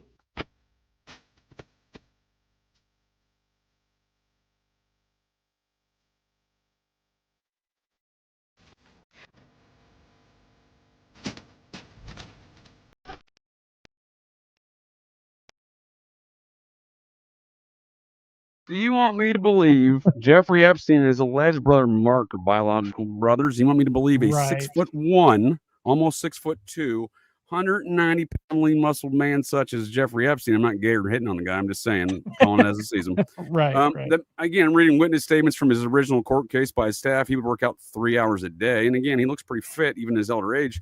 Right. I'm not convinced that Lieutenant Commander Navy SEALs uniform he wore to the Queen's party there, which was not a costume party, was not an Right. actual uniform because he wore the dress whites. Interesting. So, and on that note, I don't think he's Jewish. He's 6'1", almost 6'2", 190, dude. Right. And that's allegedly his biological brother, Mark. Right. Now, Right. Jeff there had a WASP name. I don't recall the exact one off the top of my brain hole. Under a Saudi Arabian passport with a white Anglo-Saxon name. I might argue that's his actual name, and Jeffrey Epstein is simply a cover. Right. I think Jeffrey Epstein is actually just a character. Just Right. There you know, go, some- sir. some Yeah, he's like the spooky Where's character. Waldo deal. Go send him around the world, have him Right. photograph with everybody. right. I'm not saying he's not a diddler. I mean, there's some evidence, obviously, to substantiate those claims, obviously, and there's obviously the networking as well. I'm not saying these things. I'm just Right. saying, like, there's a lot more to that tale. Oh yeah. And Well, I'm yeah, not buying who his there's daddy there's is. a lot more. There's a lot more to a lot of these people, right? Yeah. I mean, that's kind of the whole point. These people are going to be shielded from the public one way or another, and if they are in the public by being photographed with everyone, their true identity is most likely going to be hidden. Yeah, and what is the public to these folks? If they have a different understanding of what is their normal, right? And we're getting Right. propagandized through narratives, right? We can Right. only guess their norm on what that is. We don't exactly know, and I think we make some educated guesses and such. What I'm saying is Right. there's a different reality they live under. Right. Yeah. It's I don't know. I mean, these are the social engineers, though, right? So, I mean, while everyone's clamoring on about Jeffrey Epstein, which I think is a good thing, like obviously we need to be talking about this, but I mean, there is another Jeffrey Epstein out there, you know. For sure. These things didn't stop, and so Well, hours just- after Kirk was shot, right, sir? Hours later, Right. the U.S. Senate would then vote not to release anything further on Jeffrey Epstein. right. Well, no one was Which- paying attention. Imagine that. Imagine they would not waste a good crisis. This is what I mean by folks living in a different reality than what's the propagandized narrative amongst public society. There ain't no 100%. way internally to this family do they think Woody Allen. Well, speaking of Woody Harrelson, I'll get to that in a minute. Woody Allen is and there's no way in the family that they did not consider Frank Sinatra the father of this child. Right. I don't buy it. Right. I have heard this I don't buy it. before. I don't Yeah. buy that Arnold Schwarzenegger ate breakfast at his table with his maid every day there and their bastard child they had together, looking just like Arnold more so than his actual Shriver kid does. No And kidding. they're not having that discussion. Hey, why does the Mexican kid looks just like dad? Like no one's having that discussion. Right. Or is that right. accepted normal practice within that family? And these things get spilled out and then they get sold to false narratives to the public about it, right? You know, from what I understand, a lot of this is probably just how it is within these families, you know. It's a lot of secrecy, you know, which makes a lot of sense because that's how they treat everything. So apparently, and this came out in recent years, Woody Harrelson and Matthew McConaughey are brothers. They've known about it for a long time. Really? In fact, Matthew Whoa. McConaughey's mother says she banged that assassin fella, Woody right. Harrelson's dad. So, and what I'm saying is these folks, they admit they've known it internally to their families for a long time. Right. And when you look at Rooster McConaughey, dude, you can say like, oh, he looks more like a Harrelson than anything else. Right. Dude, So- you ain't telling me this is Matthew McConaughey's elder brother by the same Harrelson father that banged Matthew McConaughey's Right. mother. Holy shit. And again, Yeah. even the mother recognized it, and they've made public statements recently, but they've said in those statements, including the mother, that they've known about this for a long time. So that leads a lot of credence to the whole Billy Corgan and Bill Burr thing. Yes, I sir. don't Who know was if your people daddy, and what does understand he that. do? Right. Damn. I mean, you look at this guy in the street. You can see this guy in the street. You're like, oh, that's obviously a Harrelson right there, and he is. Right. Huh. Yeah, I've never seen him before. That's wild. Right. Starting to see why What I a like to play this trip. game. Who's your daddy, and what does he do, sir? Because it seems to be relevant time after time. No kidding. You know, if I could find. Oh, here we go. I just about to say, if I could find my Bill Colby matchup with his son Ted, Bill and Ted's Murderous Adventures, what I like to call this picture. Yeah. Wow. Yes, sir. Doesn't get much more striking resemblance than talk that. about, Does it? Both men went to law school. Both men murdered Right. a lot of folks. Talk about Castro and Justin Trudeau. You know, it's like these two are a spitting image as well. Wow. Well, you ain't kidding, sir. You ain't. I lost a lot of sleep that night when I discovered this one. In real world. Right. Because I also discovered Bill Colby graduated with my grandfather.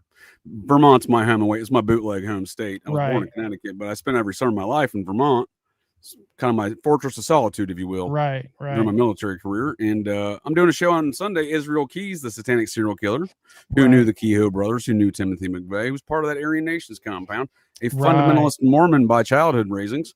He would invade Operation Gladio style, Bill Colby's queer style, satanic serial killers, Phoenixburg, come home to provide sir. terror, Operation Gladio style, and fundamentally alter the way folks live in the state of Vermont in 2011. Right. I seen it. Right. So all these theories of that are our channel who might thoroughly enjoy their responses, and I couldn't pay for someone to provide a better response. and be, you know, I always say it's important to keep, if you find someone who's always wrong, sir, it's important to keep them around because that way you know where you're at in life. It's a good, you know, it's a good sanity check, if you will. Right. Anyhow, Right. you know, these things that Dave McGowan proposed 20 plus 25 years ago plus, they seem relevant. They seem accurate. They seem spot on. When we can start using the examples to prove the thesis, right? Well, I mean, it's the most logical hypothesis in my opinion. Right? Trust your senses is what I tell folks. Right. Muppet Mikey Aquino will have you believe his Jedi mind trick because he was a Star Wars fan fiction author. Yes, he was. These are not the Satanists you're looking for. Right. Well, and it's always interesting to me that are you telling me that Satanists are the only ones that don't harm children and don't commit crime? Like, get the fuck out of here. That eyebrows, I wouldn't trust anything you said, but yes, that is what they claim. Right. And that's crazy to me. It's people in all sorts of positions do all sorts of terrible things. So you can't tell me that. I'm glad you said that, sir, because I don't want to diminish the Mormons. They did a lot of good stuff for me. I don't know about you. I thank them for not diddling me during Boy Scouts. I thank them for a lot of the conspiracy. They helped my conspiracy theory worldview. They very much same actually. Yeah, I have a lot of good things to say about them. As much as I've talked shit about them, as we close out here, I do want to focus. There are other ancient alien cargo cults and religions that wield an insurmountable amount of power and do wacky Looney Tune shit. So this whore right here, who's a Muppet in Congress, she used to be a stripper down in Destin Beach. Not exactly a nice place to be a stripper, sir. Destin Beach, Florida. But she's also the congressman for Clearwater Beach, Scientology's Xenu's headquarters in Florida. Yeah. And here she is with an OT high-ranking Scientologist hugging away. Interesting. She's at the forefront of all this UFO disclosure, right? Anna Paulina Luna, the former stripper. Which is complete bullshit. Yeah, I don't. In America, you can be a stripper 6 years ago, and 6 years later, you can be in Congress talking to Scientologists and telling lies about shit. Right. This is America. This is an amazing country, no matter what. I am being smartass, but it is an example of it. There is things that can be achieved. We didn't have the nature of control, propaganda, psyops on psyops. Right. We see the purpose of which is to obviously control society and its social turbulence, Tavistock process, church type fashion. And we see these things being perpetrated in terror through Israel Keys, through other serial killers, Thomas Cruise, Ted Bundy, Bill Colby's son, Bill and Ted's Murderous Adventure. Right. That blows my mind. That is wild. I'm definitely gonna have to look into that more. Well, we'll definitely discuss further in the future, sir. I would certainly like to get more of your thoughts on the regards of satanic panic, Satanism, and serial killers altogether. But we can call this one in here, sir. Have you got any closing statements or any thoughts or plugs you'd like to add? Yeah, I would just like to say thanks for having me on again. This was definitely a lot of fun. There's a lot of crazy things going on right now, and I think these conversations with people who at least have an idea of what's going on, this is what's going to help break through a lot of that psyop, which is just a psyop upon psyop upon psyop upon propaganda upon propaganda. And so these conversations, I think, actually do help not only us, but they help people that watch shows just like this to try and hopefully make sense of some of this. And I think that that's one of the most valuable things right now. And honestly, I appreciate what you do, sir, and I appreciate you having me on. The best place to find me. I can't agree with your statements more. I share those same sentiments, and I thoroughly enjoyed again that anniversary show on your Rise to Liberty for your anniversary show. Yeah, that was I'm gonna have to ask you to get a copy of that, or maybe just get it myself off your feed. Post on my timeline. Send you a copy. I appreciate it. I really enjoyed that conversation, sir. I do enjoy your insights on a lot of these topics. We, despite being former Exmos, despite also both being JJs, we are from different generations, different backgrounds, and have a slightly different bend on things. And I think your take on Ozzy Osbourne is unique and interesting. I certainly would like to further discuss those and many other matters. And I'd like to also share with you my Process Church Invasion of America anniversary card here, the Process Muppets Invade America. Yes. We just recently hit the 40 or 58th anniversary, I believe it was. So, Right.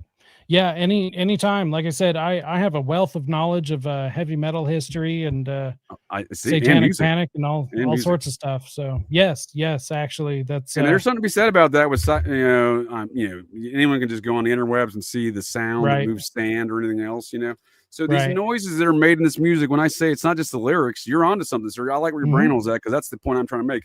It's not just the overt and exoteric nature of that music, that's satanic music. I It is actually the don't think esoteric, the that noise and product of the yes. rhythm, I guess, right? Because you got different rhythms and hertzes, you got a couple different factors in there. Well, and it's just like food, you know, like Backwards masking, there you go. That's a real thing. You become what you eat, and you become what you listen to. This is why I'm not a fan of rap music, but that's my personal opinion. Well, you make a good point. I don't listen to a lot of contemporary music. In fact, one of my favorite artists is Sam Cooke. Right. I make sure that one. I'm a big fan of Sam Cooke. Yeah, it's some old rock and roll, if you will. Before the age of Horace and Tuesday Weld introduced us to all the processing music. Right. The day the music died, Buddy Holly, the Big Bopper, that era, right? Yeah, oldies are great. I grew up on the oldies. Well, the day the music died is allegedly in salute from Don McLean. Right. Don McLean, number 3, his third great grandfather, Lieutenant Colonel McLean of the New York chapter of the Society of the Cincinnati.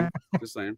He was allegedly dating Tuesday Weld at the time of that song, his one-hit wonder, and that salutes Tuesday Weld's alleged ritual sacrifice of the old rock and rollers to bring in the new age of rock and roll, whom she was all friends with. She sings on the Beach Boys. They salute her in the Beatles. They salute her in the Rolling Stones. And I think one of my favorite bands, Leonard Skinner, may have disrespected old Tuesday. And that's why their whole, much like Buddy Holly and the Big Bopper and Richie Valens, they all ended in a fiery plane crash. Shortly after Tuesday's Gone with the Wind, well, Leonard Skinner was gone with the fucking plane crash. Right.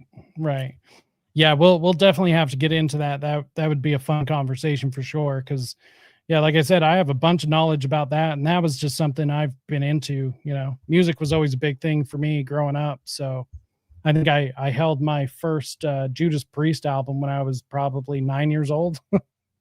You know, so well, that's interesting, sir. I've never been into that kind of music, so I'm certainly looking forward to those conversations and learning more about it. Yeah, for sure. And yeah, the best place to find me is anywhere Rise to Liberty. The most active places I am is Twitter or X, also Instagram and Telegram, just pretty much anywhere Rise to Liberty. I'm actually in the process of switching over from a normal website. I'm switching everything over to my Substack. So I just saw that. I went to your website and I was going to bring it up, but it's out of commission. I didn't want to say that, but now I see why. Yeah. I'm working on switching everything over. So sometime about probably this time next week, everything should be up and rolling, but my Substack is going to be home base from now on. There's going to be like paid subscriptions and all sorts of like really fun stuff. I do still have my merch up, which is risetoliberty.store. That's still active. I've got some new merch coming, some t-shirts, stickers, trying to get this Epstein Christmas ornament. But every time I put it up, the store cancels it and knocks it down. Dude, what better way to say happy holidays than an ornament of Jeffrey Epstein, or maybe even his pal Kevin Spacey? Right. Well, it's pretty cool. I'll send you a picture of the ornament. It says this ornament didn't hang itself. Oh, that's fantastic. So, I like that, dude. That's great. Yeah. So, but yeah, that's pretty much anywhere Rise to Liberty, and just keep it a lookout for things on my Substack. There's going to be some really cool shit coming. I will make sure I get that updated in the show notes for folks to check out. And I do thank your time, sir. Appreciate the conversation, the discourse, and I thank you for getting a little GCD here tonight. Look forward to future conversations on a lot of these topics. Yes, sir. We'll definitely be in contact. If I can offer a couple quick plugs here from Operation GCD, we got Operation GCD Sundays on Sunday, 9:15 p.m. Eastern Standard Times. That's Muppet Israel Keys, Timothy McVeigh and the Keogh brothers' friend. The Mormon fundamentalist Nazi Satanist serial killer that fundamentally changed the way folks live in Vermont. That'll be Sundays on Sunday. And I got Saturdays from this past Sunday where I was ill. That Muppet Judy Clark, you need to cover up a false flag parapolitics federal case. From the Boston bomber to the Unabomber, call Judy Clark. This Muppet will take care of your business. Now, the Unabomber, I did a show a few Sundays back. JJ, that's me. Not you, sir. JJ, this one. Yeah. Meets the Unabomber, and I tell the tales of my understandings over time of the Unabomber case and the complete travesty of justice that transpired there. We don't know who did it. We definitely don't know that Ted did it.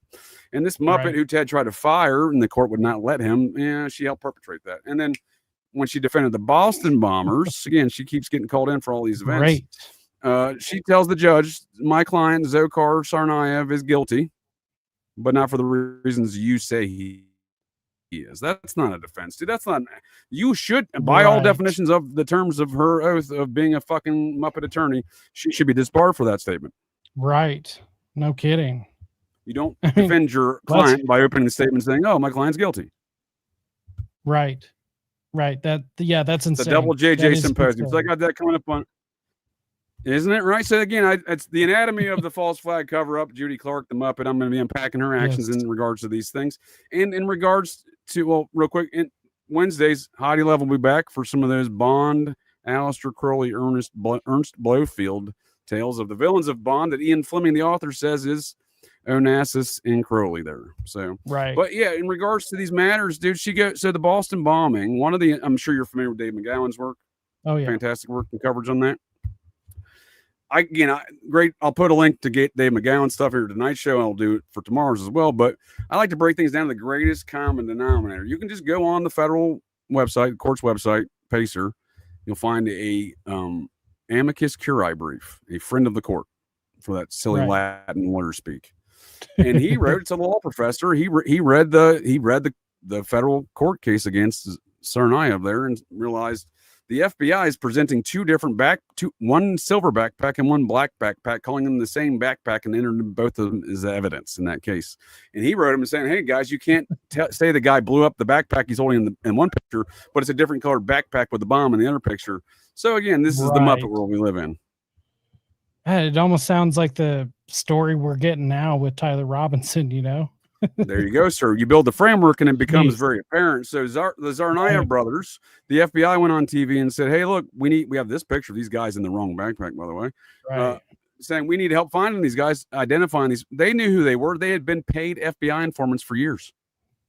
And their uncle, Tsarnaev, their paternal uncle, was married to the CIA operations chief and was probably CIA himself. You didn't know that? No, I didn't know that. That is wild. Rusnev I always want to say he was married to James Jesus Angleton's daughter, but it's not it. Right. It was another operations chief there. Rusnev Tsarnaev, I think. Hold on one second. Please continue. I am so surprised that I'm surprised at this point. You know?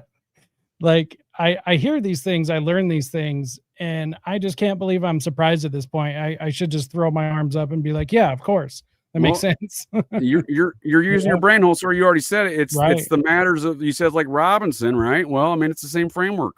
Right. Exactly. Same patterns. I've heard this story before, you know. Yep. Hey, different players. Is it, a sequel?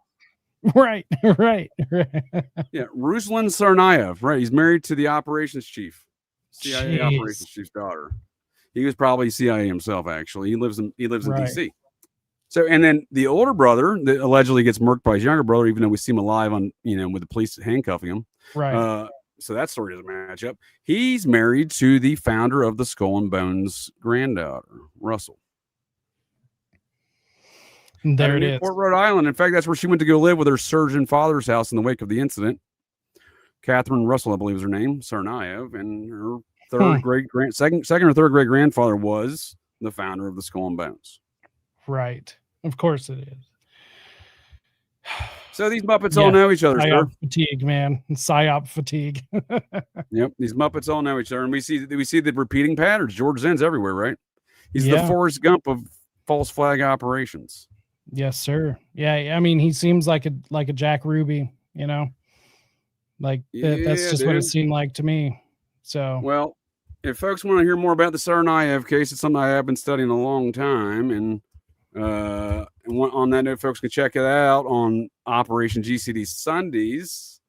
Disregard Sundays on Saturdays here, 9:15 p.m. And I'll ask you this one. Did you know, because you're a man who uses your brain hole, sir, I respect that. Right. And you are very well versed in conspiracy culture. I was a little surprised. No disrespect, of course. Again, this is the nature of propaganda. Right. I don't think that a lot of folks know Russell and Tsarnaev was CIA, their uncle. Right. Yeah. Did you know this guy got murked? This was the older brother's roommate. The FBI would go question him for a few hours, and then suddenly he steals the FBI guy's gun and shoots himself in the head. Go fuck yourself. Yes, I did know that he got murked. Well, there you go, sir. You are a very sharp man, sir. So there's a lot of weird shit goes around there. He was also an informant for the FBI. And then apparently the 2 FBI guys shows up at his house, was it South Carolina or Florida there, shortly after the Boston bombings. They questioned him for a couple hours. No, he just accidentally stole the FBI guy's gun and shot himself in the head during the interrogation. Right. Get the fuck out of here, dude. Right. What Right. Muppet world is this, dude? I don't know. They think they think we're all stupid, you know? Like that's just how it is. They really do think we're all stupid. I think that's part of it. You get away with this tomfoolery for so long, you get a little egotistical. Then those people hire dumber and depraved people to replace them, and then we find ourselves in Muppet World 2025. So that's an accurate analysis. Yes, sir. Yes, sir. But hey, right, well, I want to thank you again for having me on. This was always a blast, and I'm definitely anytime. looking forward to the next. As a fellow JJ and a fellow ex-Mormon, I will welcome you back anytime, sir. Yes, sir. Thank you so much. And folks of the interwebs, thank you all for joining us here tonight to get a little GCD. Well, that's it. That's the show here, folks. So the next time you're out on the town, visiting your local watering holes, or perhaps just meandering around, and you hear the unmistakable sounds of metal clanking, and you spot signs of a disturbance, well, check your six. Look in that garbage can, 'cause you never can tell. The GCDs may be loose in your town.